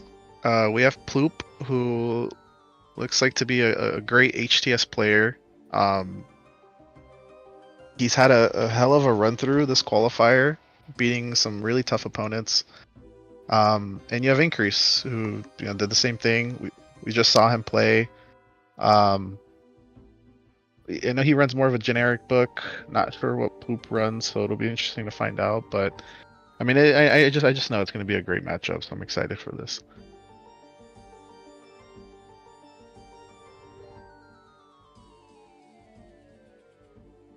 For sure, and so some background on both of these players. Ploop has played in one qualifier. He got to the quarterfinals, managed to defeat Oa on the way there. So clearly,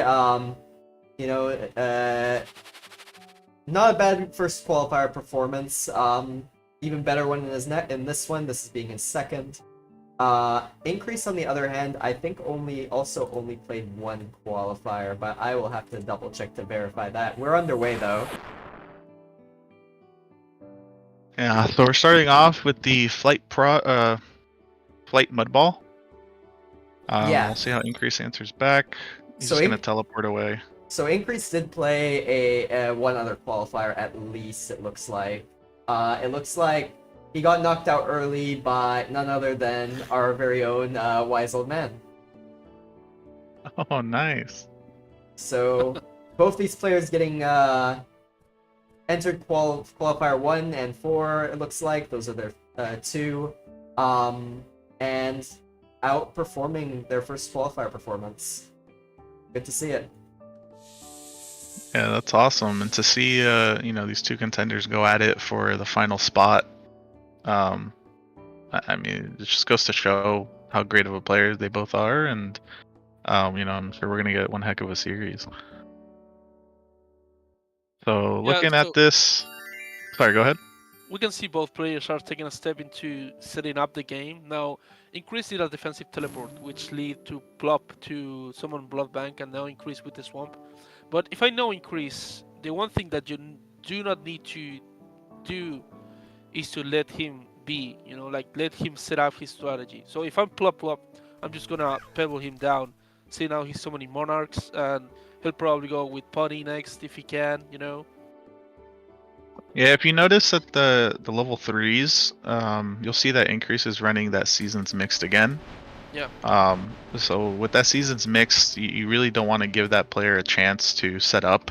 Correct. Once those spells start to unlock, he's going to be able to get a lot of control. You just don't want to give him that chance. So it's a great pebble down to apply pressure. Not much time on the clock, so he can't really move his minions maybe the way he wants to. He's trying to micro out of this, which he does. Oh, and then he falls back to the ground, and he's got 3 seconds. He's gonna chug up a mud. Oh no, he goes for the autumn leaves. One small mistake just can really hurt you here, but and wow, the dark matter bomb. Good. That's still gonna hit. Very That's a great good. bomb. Perfect bomb, actually. He cannot get out of there. Yeah, the only way he can get out is if he maybe blasts from the pass, or he uses the swarm to hit Ploop and then bring it back down and using it to jump on it. Perfect.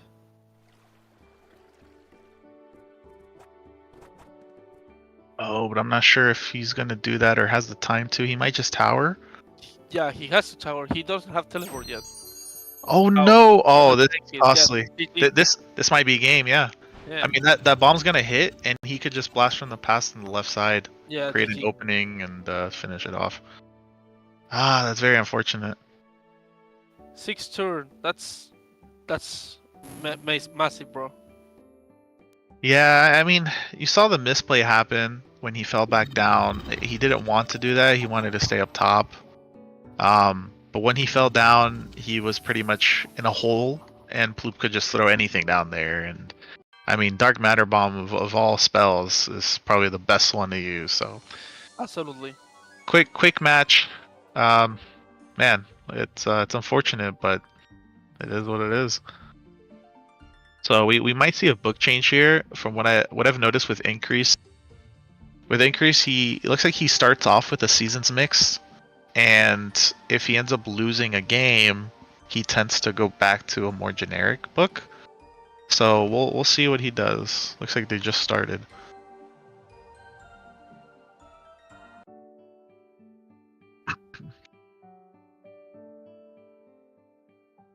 Yep, so if you look at the level 3s, Increase doesn't have Seasons anymore. He's back to generic. It's probably what he feels more comfortable with. So he starts off lighting, uses Aura. Great Aura, because it pretty much traps Ploop, and he can't get out of this unless he wants to stun himself. Wow, he actually took this stun, okay? Yeah, not sure if that was the best play. He could have just towered directly and have taken the hit. Maybe he wanted to save that extra 15 HP on his tower. But nonetheless, it was a great aura. We'll see what Increase wants to do. He could either just start off applying pressure or just keep a distance and just play a bit safe by prot shielding. I mean, right now, but he's running out of time. Oof, yeah, okay. Right now, Increase has the advantage of the Arrow of Decay hitting the plop tower, so. Yeah, Ploop doesn't take the bait on the D tower. He just summons a bank, which is actually good, because if they do get into close range combat and he's able to apply a lot of damage, he'll just heal from it. Increase should look at killing off that bank as soon as he can. But it looks like he's just going to keep his distance and continue to set up. Maybe he might start lobbing some stuff. I guess we'll see. Oh, the pixies. So he brings out the pixies. So he's in a pretty good position. Typically, from what I've seen, he'll summon pixies without being prodded, or he'll try to trap and summon pixies. But either the trap is, easy enough to escape, and those pixies are easily killable, But in this scenario, he has the Prot Shield, he has open space, he summons the Pixies, basically baiting Ploop to come over.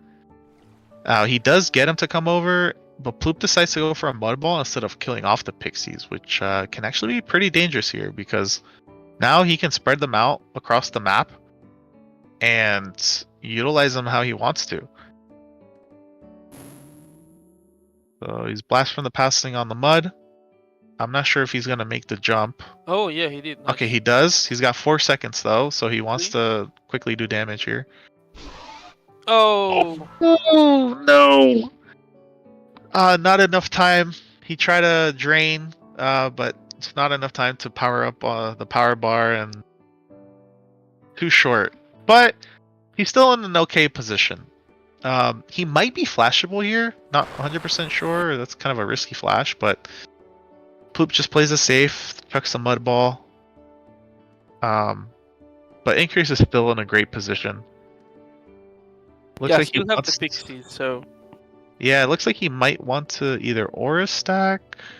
Not exactly sure. He might just tower, buy himself another turn.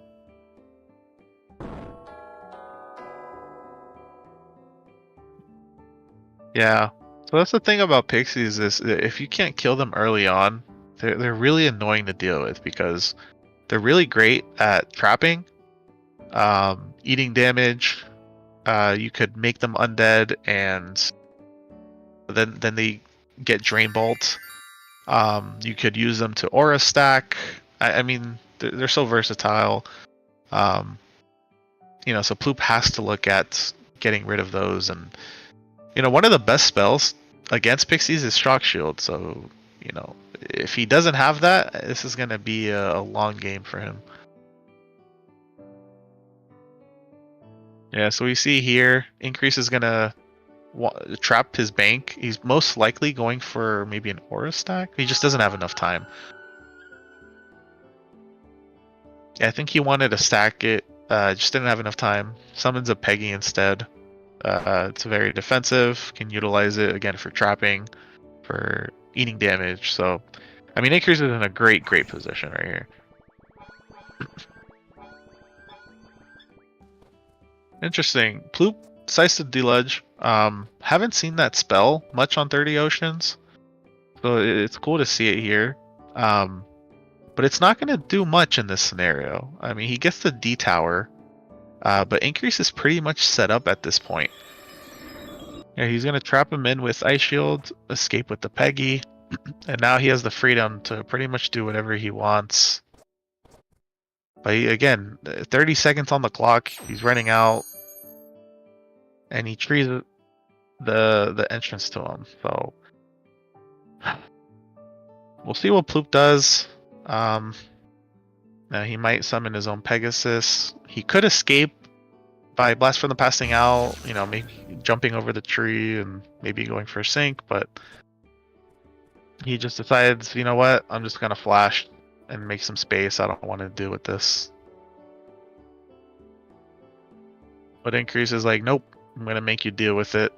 He's gonna bring down one of the Pixies, trap him. I'm guessing he's going for an Aura stack.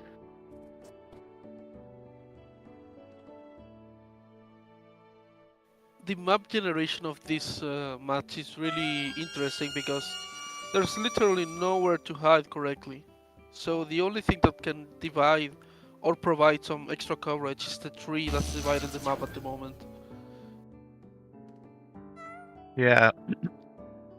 Just see how frustrating Pixies can be when they get set up properly, because Ploop is just not really caring and kind of fed up with it, and he's just flashing.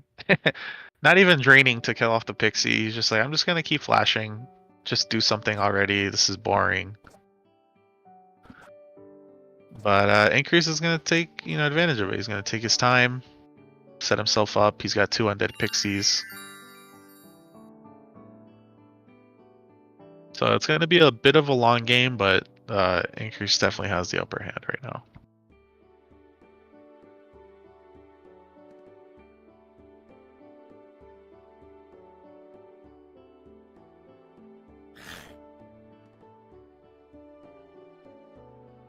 Okay, so Ploop summons a bank, which is never a bad move, but it makes me question if he has any sort of like spell to zombify a minion, because he could have taken that pixie and chooses not to, so it could be that he just doesn't have that spell.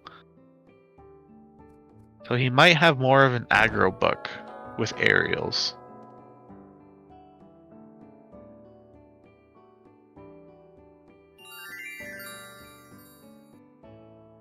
Well, 350 HP for Plop. Oh, Oh no! That clam lands right on Ploop, and it will increases Pegasus, but it will take shield off Ploop. 100 shield off. That's huge.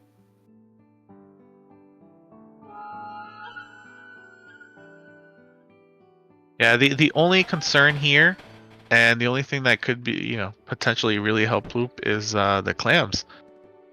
Increase is in a position where if a couple clams land right in that hole, he's in big trouble.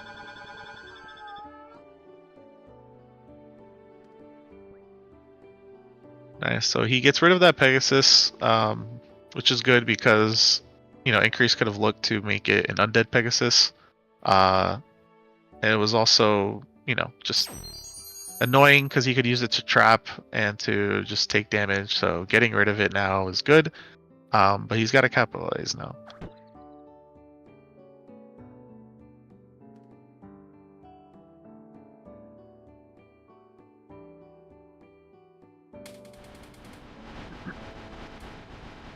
Nice, yeah. So he's slowly making a push. He pebbles through to make a hole so he can enter. With the aura gone, those pixies will now start taking a bit of damage each turn. And they're not as strong right now, so Ploop still has the chance to kill those pixies early on without taking too much of a hit. And Increase knows that, so he's like, you know what? I'm just gonna go ahead and drain with them and heal them up because I don't want to see them die. He also uses the other pixie to block off that entrance point. And you can tell Ploop is just not happy right now.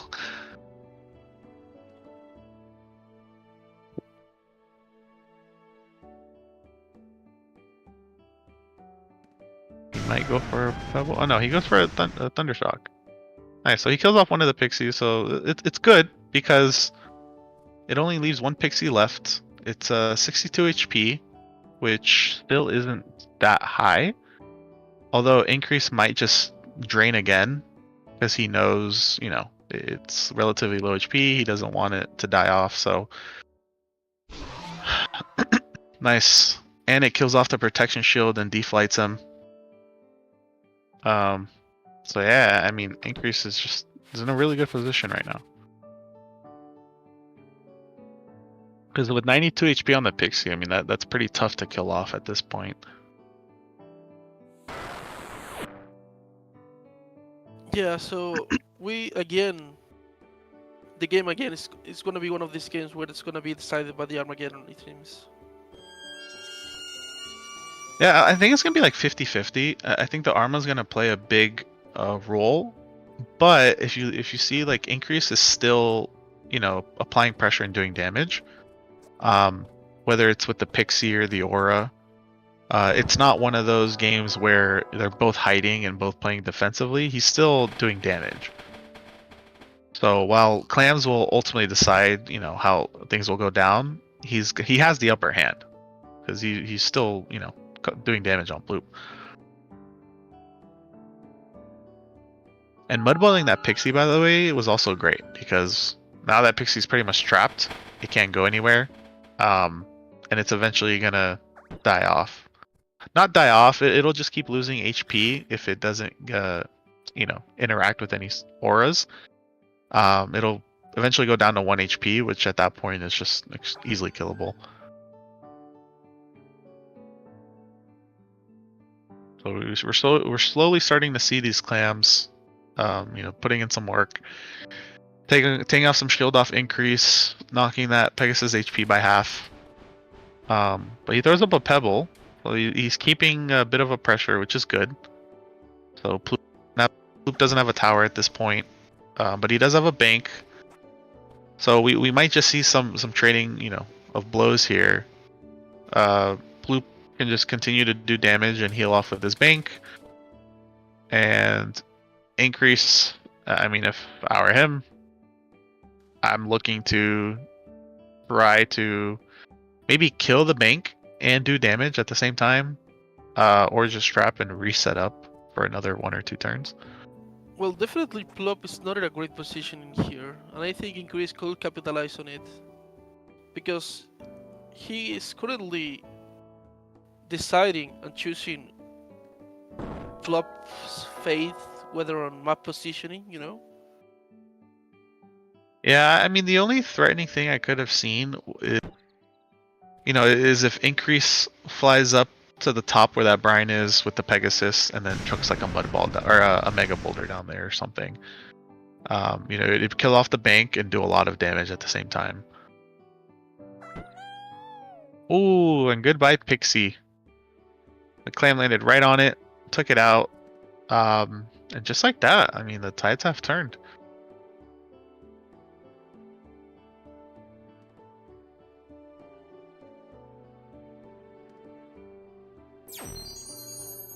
Okay, so he trees to make sure Ploop stays trapped.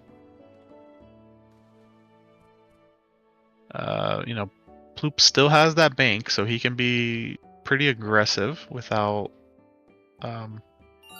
hurting himself. But he decides to protection shield, play a bit defensively before he makes any types of push. Increase might just end up doing the same thing here. We also have to keep in mind that Ploop does have Thundershock. So that could go through the terrain and damage, but Increase knows that. He drops down so that if he were to Thundershock, it would the Pegasus would just take that damage. Throws up an aura. So, Ploop is trapped now. He's going to continue to take 15 damage if he can't get out. So great plays. Yeah, so you saw there, he threw up a Thundershock, but the Pegasus just ate that damage. So great play, great placement. Now he's pretty much vulnerable for any sort of attack. But he wants to keep him trapped. So he just summons another Pegasus and traps him. But he's got to be very careful because those clams are coming. They're not too far from hitting him.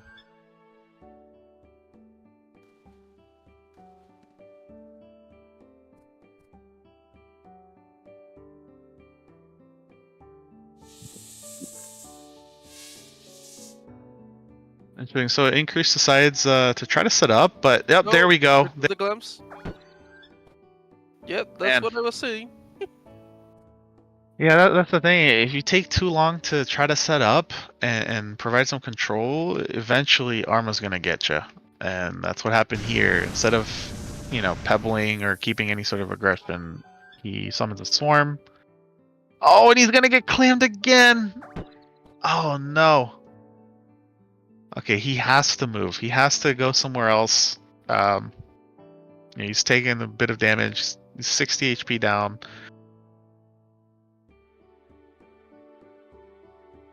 He's probably going to go to the left, maybe tower, protection shield, tree. I mean, anything he can do to create a space between them.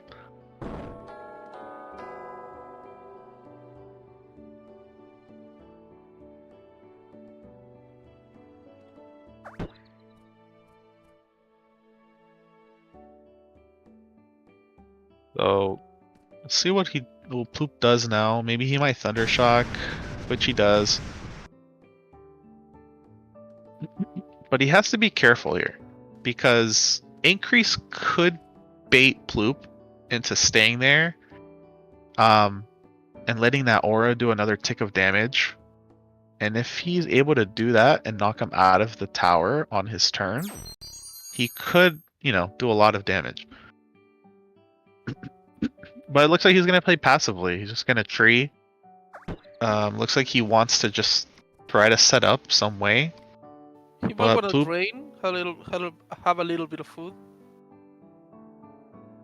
yeah, he wants to set himself up, but I think Ploop realizes that, and he's just like, I'm just gonna apply some pressure. I'm gonna kill off all your minions.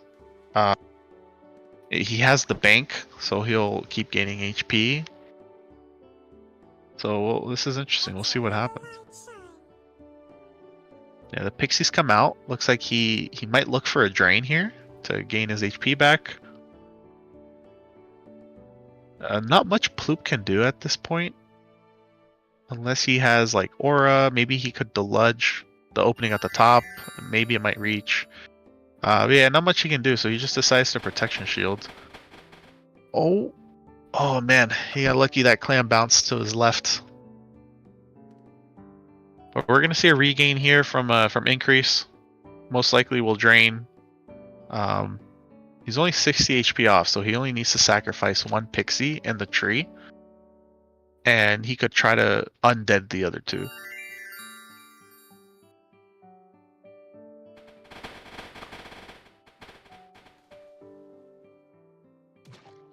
And we see some tomatoes flying onto the map. So thank you for your support. That's Bowels there. Throwing tomatoes. I think he's mad because he lost again. Nice, so we're gonna pebble down. So now Plume is gonna add some pressure. He's got the protection shield, so he can't get deflated that easily, and he can't get he won't be able to get sunk. Increase could look at potentially trapping him with 2 pixies and then putting an aura to undead them, which looks like it's what he wants to do here. He does have 8 seconds on the clock. I'm not sure if he's going to be able to get it. Nice. So he just opts in for 2 pixies, throws up an aura.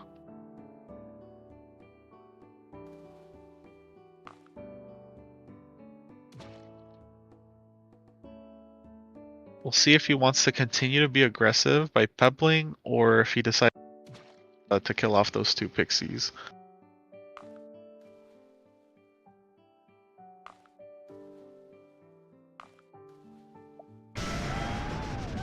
Nice, that's a great Thundershock. He killed both in one turn.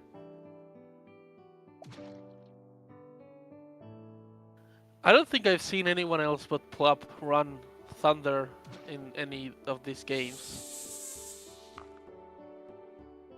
Yeah, it's definitely a good spell on this map, especially considering there's a lot of trapping, a lot of mudball plays, and Thundershock can just eat right through it. So, I mean, he's utilizing really well. It also has like potential to have great knockback damage.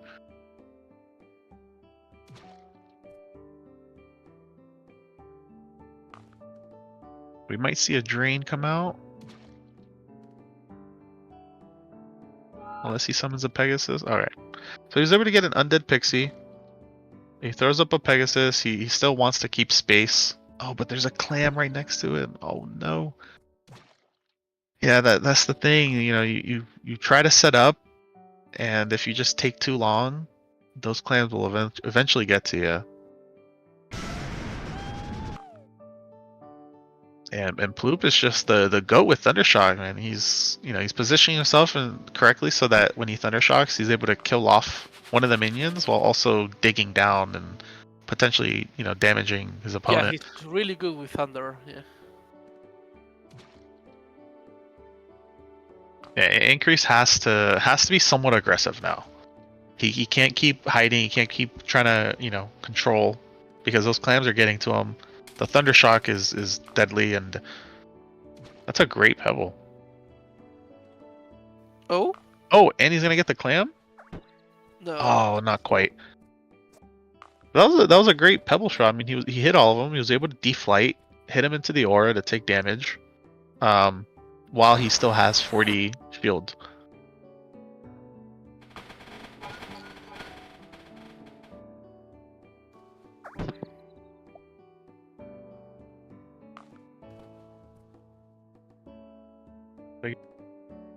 He might try to tower, but I'm not sure if he has the space to tower.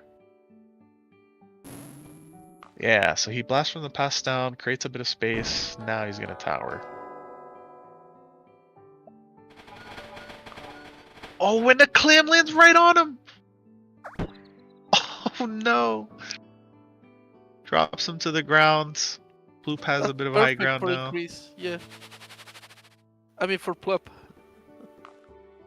Yeah, he might choose to run away and protection shield. You know, give himself a bit of protection and keep that tempo. He just has to be careful with his positioning in case one of those clamps come down. And phew, okay. He didn't get hit. So we'll see what Increase wants to do. He could go for the undead minion play. He could try to look to trap Bloop. Or he could look to, you know, protection shield himself.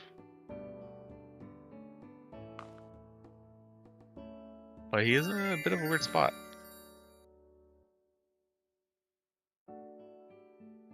Here comes the 3 clams. Yeah, so now the 3 clams are out, and you have to be very careful with how you position yourself.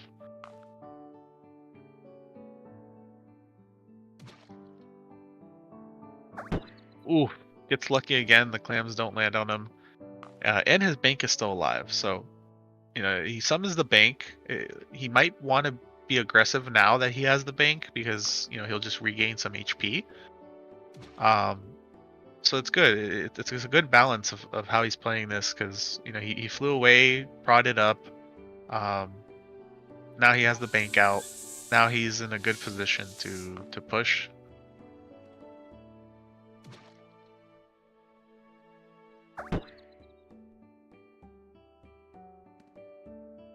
And it looks like that's what he's gonna do. I'm sure he wants to get rid of those 2 minions.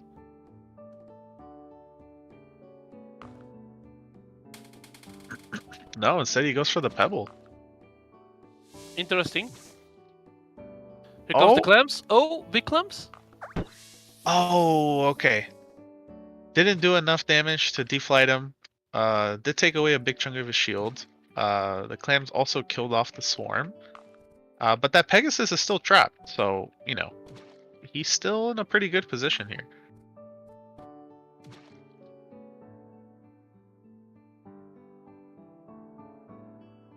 Yeah, it looks like Increase will want to try to run away and hide. He's gonna block off with the Peggy. Alright, he goes for the deflight.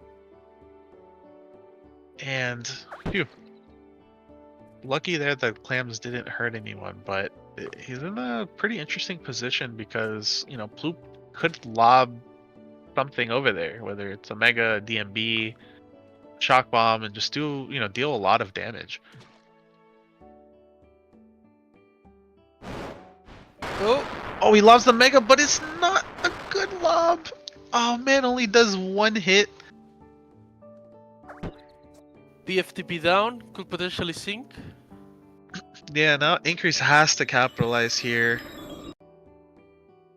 He throws out the Ice Shield. He's gonna phase out. But I'm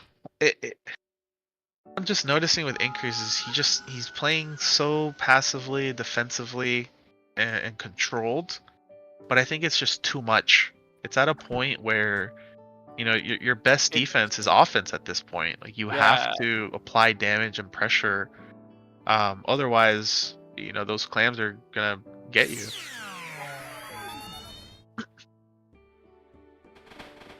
Yeah, the Skyray comes out, kills off the undead Peggy. I mean, Bloop is in such a great position. If Increase doesn't, you know, blast from the past that Ice Shield and throw a Mega down there or something, I mean, his HP is just gonna keep getting eaten away.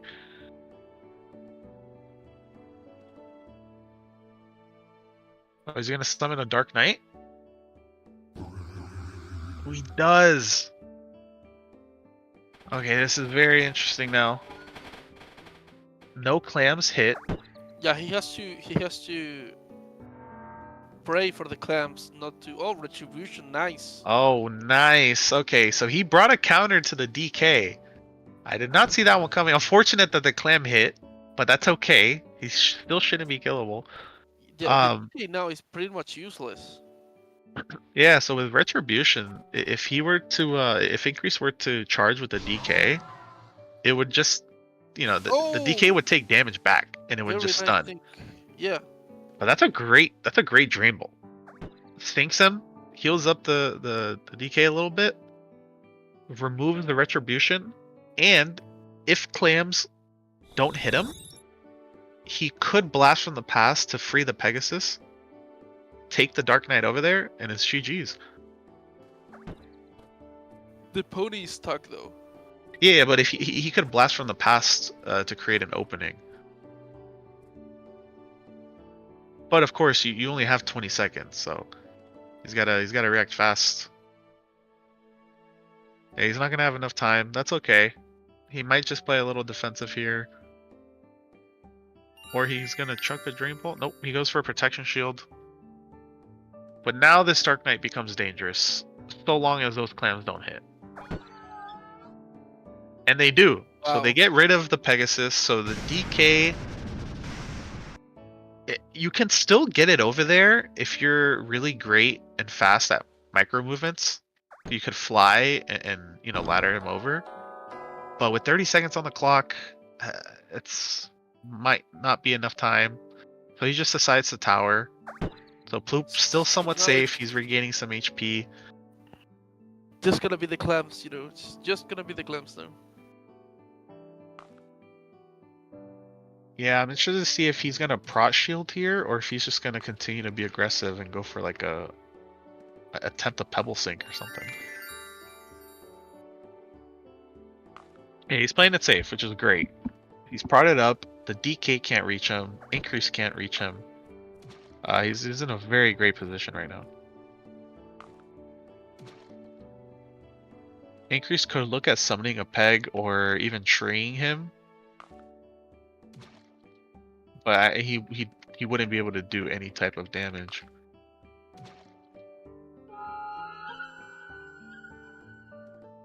Yeah, so he summons the Pegasus. Yeah, he really wants to bring that DK up. And oh, the two clams are gonna hit the tower and de-tower him! Oh no! He could get synced right now. He could blast from the past. Okay, not enough, but that's okay. He could still sing, although that's very tough. He could apply a lot of I'm not sure what you could do here. I mean, he has 5 seconds. He's gonna try to go for a sink, it looks like. No, he kills the DK. Great option. Because he could have done a lot of damage to increase, but if it doesn't kill him or sink him, that DK could ultimately, finish off Ploop. We see the Cuckoo come out. The DK is now dead. I mean, Ploop is in such a great position. He has 50 HP. He's flighted. We'll see what Increase does. He might go for a double drain. Yeah, that's really his only option. Really yeah. The Oh, we got the clam. Oh. Damn. The clams. That's so unfortunate. So now it's going to get interesting. Is he going to decide to run away and tower or play a little passively, or is he going to go for the damage? He goes for the damage, goes for the mega.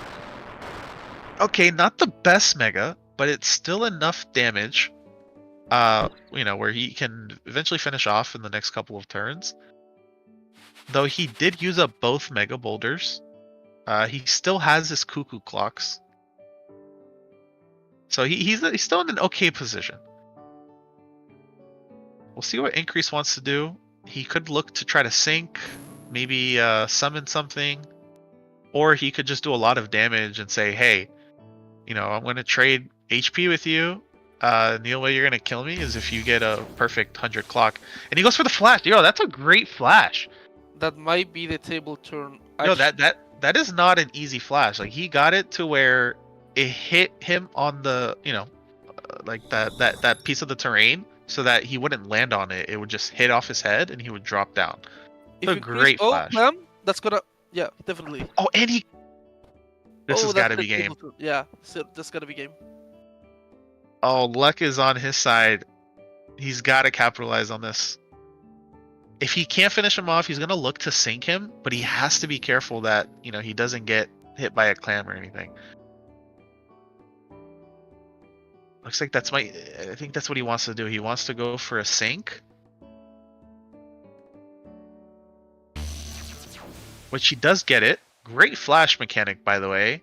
For those of you that don't know, if you're super close to somebody and you alt extend that flash to the corner, it won't move them. It'll just kind of leave them in position. So he drops straight down. Luckily, that clam didn't hit him, and if this clam doesn't hit, that's pretty much game. Oh, that's so close. He got very lucky it didn't hit. But that's got to be game. A pebble could gonna be kill. 1-1 A then. suicide, yeah. GG's. He's gonna flash Oh, again. does he want to flash again? Oh, what a madman! He's He greedy. goes for the other flash. He's greedy. Maybe he just didn't have anything to finish it off, but he goes for the other flash. He's risking the clams right now, but he is in a position where the clams are kind of hard to reach him. But okay, this should be game. Because I know he has Drain Bolt, so he could just drain and win it.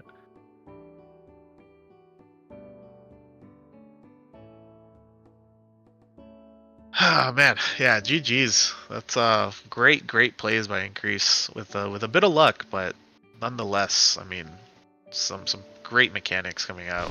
Like those flashes were crazy.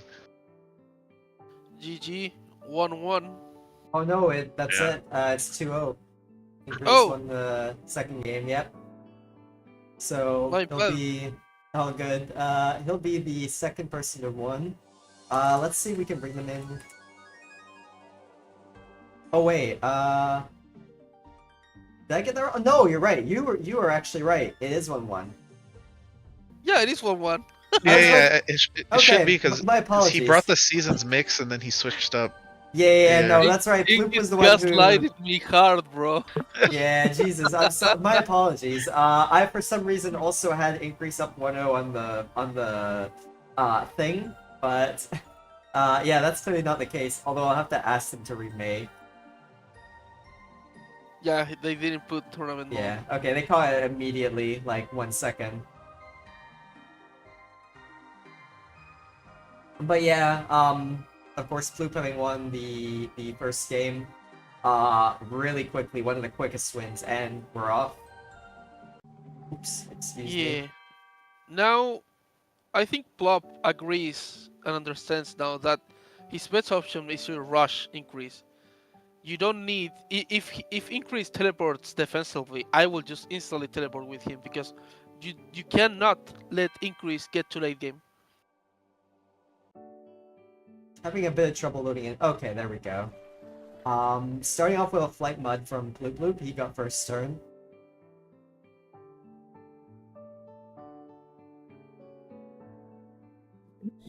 Alright, let's see. Check their level 3s. No level 3s, so potentially could be running the same book as last game. It's interesting now how the playstyles might change though. Like from the last couple of games, you saw Increase is somebody that actually doesn't rush as much as I thought he would, and he's going for really controlled plays and setups and being more passive and defensive. And No, I said that Increase is a rusher, but a 59 turn rusher, yeah, 59 turn rusher. But yeah, he's trying to set up. It looks like he's trying to set up again. And Ploop, you start to see he's understanding that, he can't let his foot off the gas. He has to apply pressure. He has to continue to, to apply damage, dig to him. He can't let him set up in any way, shape, or form. And he understands that, and that's what he's doing now. We'll see how Increase reacts. It looks like he wants to continue the playstyle of let me make some space, let me try to summon a Pegasus and set myself up. But Ploop is not having it. He's just gonna keep pebbling down. He manages to kill the swarm, and he's just being relentless right now. He's like, nope, I want to end this. He's like, I'm so close to qualifying and being a top 2. I need to get this dub. This is what I love to see. I love to see the adjustment of playstyles. So I hope Increase is able to change it up here. So he puts out the Pegasus, which is a good move because it's able to block the entrance while also summoning a great minion to either eat damage or to drain if need be. But Ploop, I think Ploop is just gonna keep going at it. He might Thunderbolt or Thundershock here. He might Flash. Okay, he wants to get closer to Increase. Yep, so he goes for the Flash. He gets the deflight on Increase. He's applying a lot of pressure here. I would be a little careful. Increase, has the double drain. He could potentially mud. Looks like he might go for the double drain.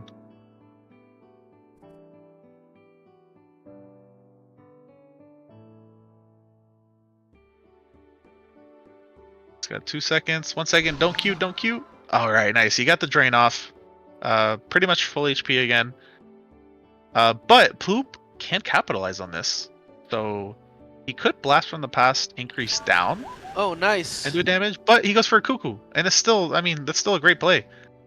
He is not letting his foot off the gas, which is amazing. That's what you need to do when playing against the Increase. Yeah, he tastes blood in the water, and he's going for it. So we'll see what Increase wants to do. He might just continue to double drain, get the deflight and the proc out from Ploop. Yep, which he does. So now it's an even playing field. We'll see how Ploop responds if he wants to continue the pressure. Nice, he blasts from the past down. I think he wanted to get him in the hole, but that's okay. He could still throw something to do a lot of damage. Maybe Cuckoo from the top. Yeah, another Cuckoo maybe? Nice. Yeah, he said you can keep double draining, but I'm going to keep chugging as much damage as I can because eventually that Pegasus will die off. Yeah. And at that point, yeah, it's game on. So he could look for a double drain. He could also look to trap with the Pegasus and tower.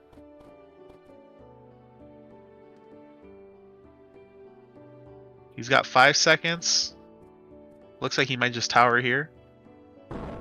Yep.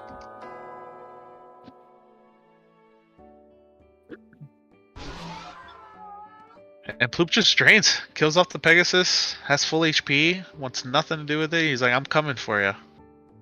So I love seeing this. Ploop gets freed. Increase is just trying to, create a little bit of space for him to breathe.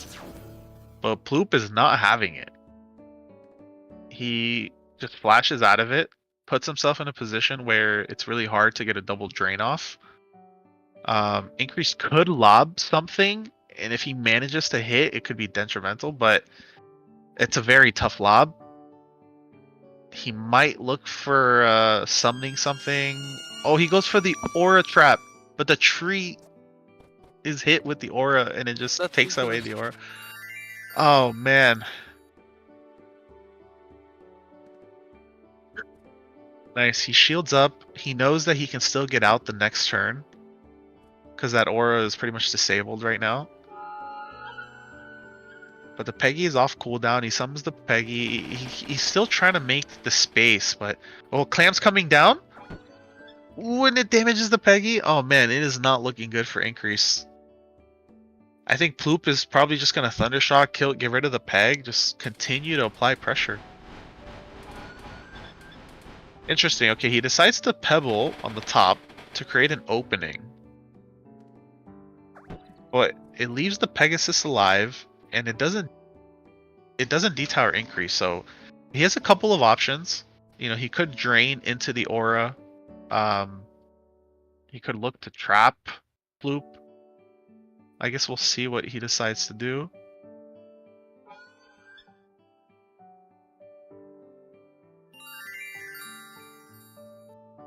Interesting. Okay. He eats the aura with this Peggy for some reason. I mean, the clam's gonna kill it off anyway as well. Interesting. And Oh. Ploop's just gonna pebble. Yeah, I will do the same. Yeah. Yeah, just keep the pressure. There's absolutely no reason not to. There's not much increase can do at this point.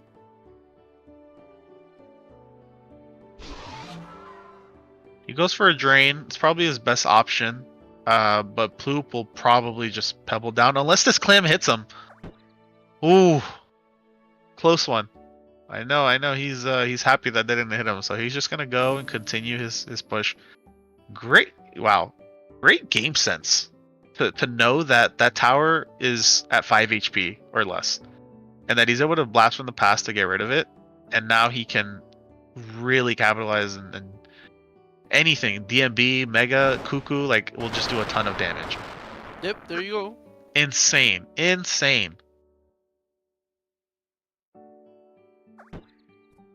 Yeah, there's not much increase can do at this point. His best option could be like teleporting away, but I mean, Ploop is not letting us foot off the gas. He could just dig. I mean, he's protected right now. Not much he can do at all. Increase goes for the trap. Is he gonna teleport? Yep.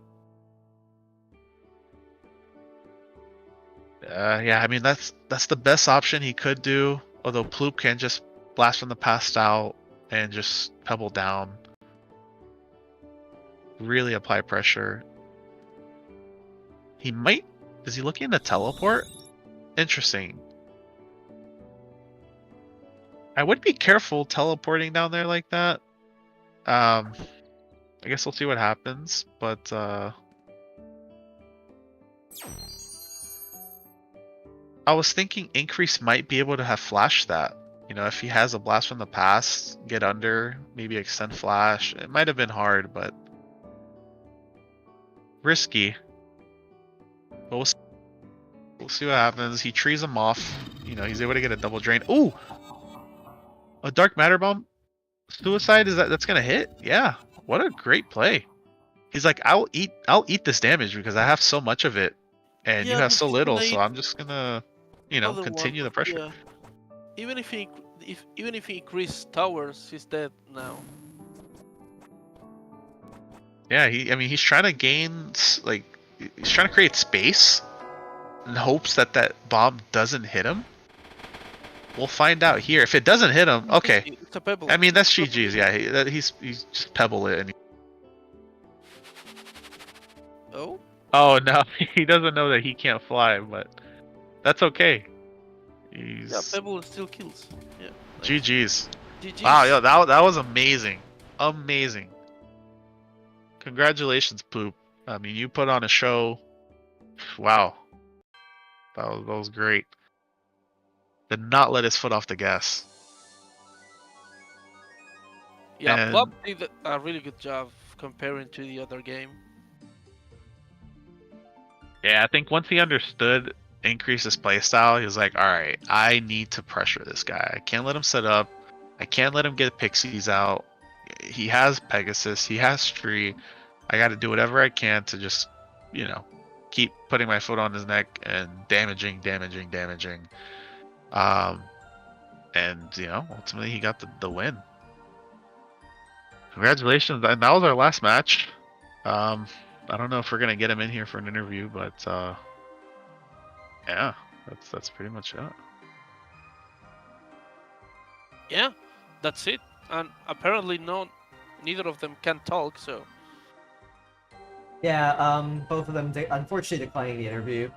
But Ploop saying it's 1 a.m. in his household. I understand that. I do know that he's in the EU, so it's very late for him. Angry's not sure what time zone he is, or more specifics. But of course, the interviews are purely optional. We don't require players to come in. It's not mandatory whatsoever. So understandable if they reject it for whatever reasons. But yeah, that's going to be the last match of our tournament. Fluke with the dub. He's going to be the second player in this qualifier to directly qualify, and this is the last qualifier. So, you know, it won't be very long until all the points are released. Like I said, maybe stated earlier, I'll have them up before Sunday morning, so we'll know who the top 16 are before then. If there are any tiebreakers necessary, we might have to do some other way of tie breaking. We'll look into that, but yeah. And Increase on the other end, although he did lose, he will still make it into the tournament, guaranteed pretty much mathematically. Semifinals, you get so many points that it's really hard to not get in. So yeah, any closing thoughts, Wise Old Man Union? Go ahead, wise old man. Yeah, I'll ask sure. you. Well, it was real fun. Like the whole experience of the tournament, and the support of the community and the activity of the community has been really fun and really wholesome. Seeing, you know, it's definitely advice. I've seen a lot of people that says that they don't take part in tournaments because they think they are too new or too numb or that they don't know how to play. But you have to keep this in mind by getting into the tournament like this one, which is allowed to anyone to enter. You can only win an experience. You can win a game that you won't expect to win, right? You can have a ton of surprises. You can meet new people, meet new players, and you can win tournament coins, you know, which is really fun. And all of these events are done by the community and for the community, you know. So be sure to always check on them and join. You know, you have literally nothing to lose and everything to win. Yeah, for sure. Even if you know, do get beaten up by some veteran player, there's always a learning experience involved for that. And you know, it doesn't hurt to enter. Anybody can enter if you wish to enter. Of course, you can go to our Discord and sign up in whatever the tournament section is. Sometimes they'll be in the casual tournament section, but most of the time in the competitive tournament section. And yeah, we encourage everybody to sign up for the Season 22 tournament in the future. But for now, this will wrap up the Season 21 qualifiers. We'll have the main event where we'll have the top 16 best players from these 4 qualifiers entering into a main tournament. First, it will be a group stage and then single elim bracket. On that note, I'd also like to give a shout out to our wonderful commentators today, Union and Wise Old Man. You can follow them at those Twitch links. Show them some love. They have been absolutely killing it on comms today. Also, if you want to follow me, the broadcast host, you can follow myself, Ink7, at those Twitch or YouTube links. And yeah, on that note, I suppose we'll wrap it up. You know, thank you everybody for tuning in to all of the qualifier broadcasts. Well, really, 2 of them on this channel and 1 of them on Pierce's channel. We'll definitely be coming back in the main event for plenty of broadcast action. We'll have plenty of broadcast coverage on main event games. So do keep an eye out for that. In the meantime, yeah, I hope everybody watching enjoys the rest of their day. I will double check really quickly. Okay, nobody else is streaming Arcadus. I expect that. Yeah, so we'll wrap it up on that note. Once again, thank you all for watching, and we'll see you all for the main event. Thank you all. Thank you, everyone. Well, it was great. Have a good one.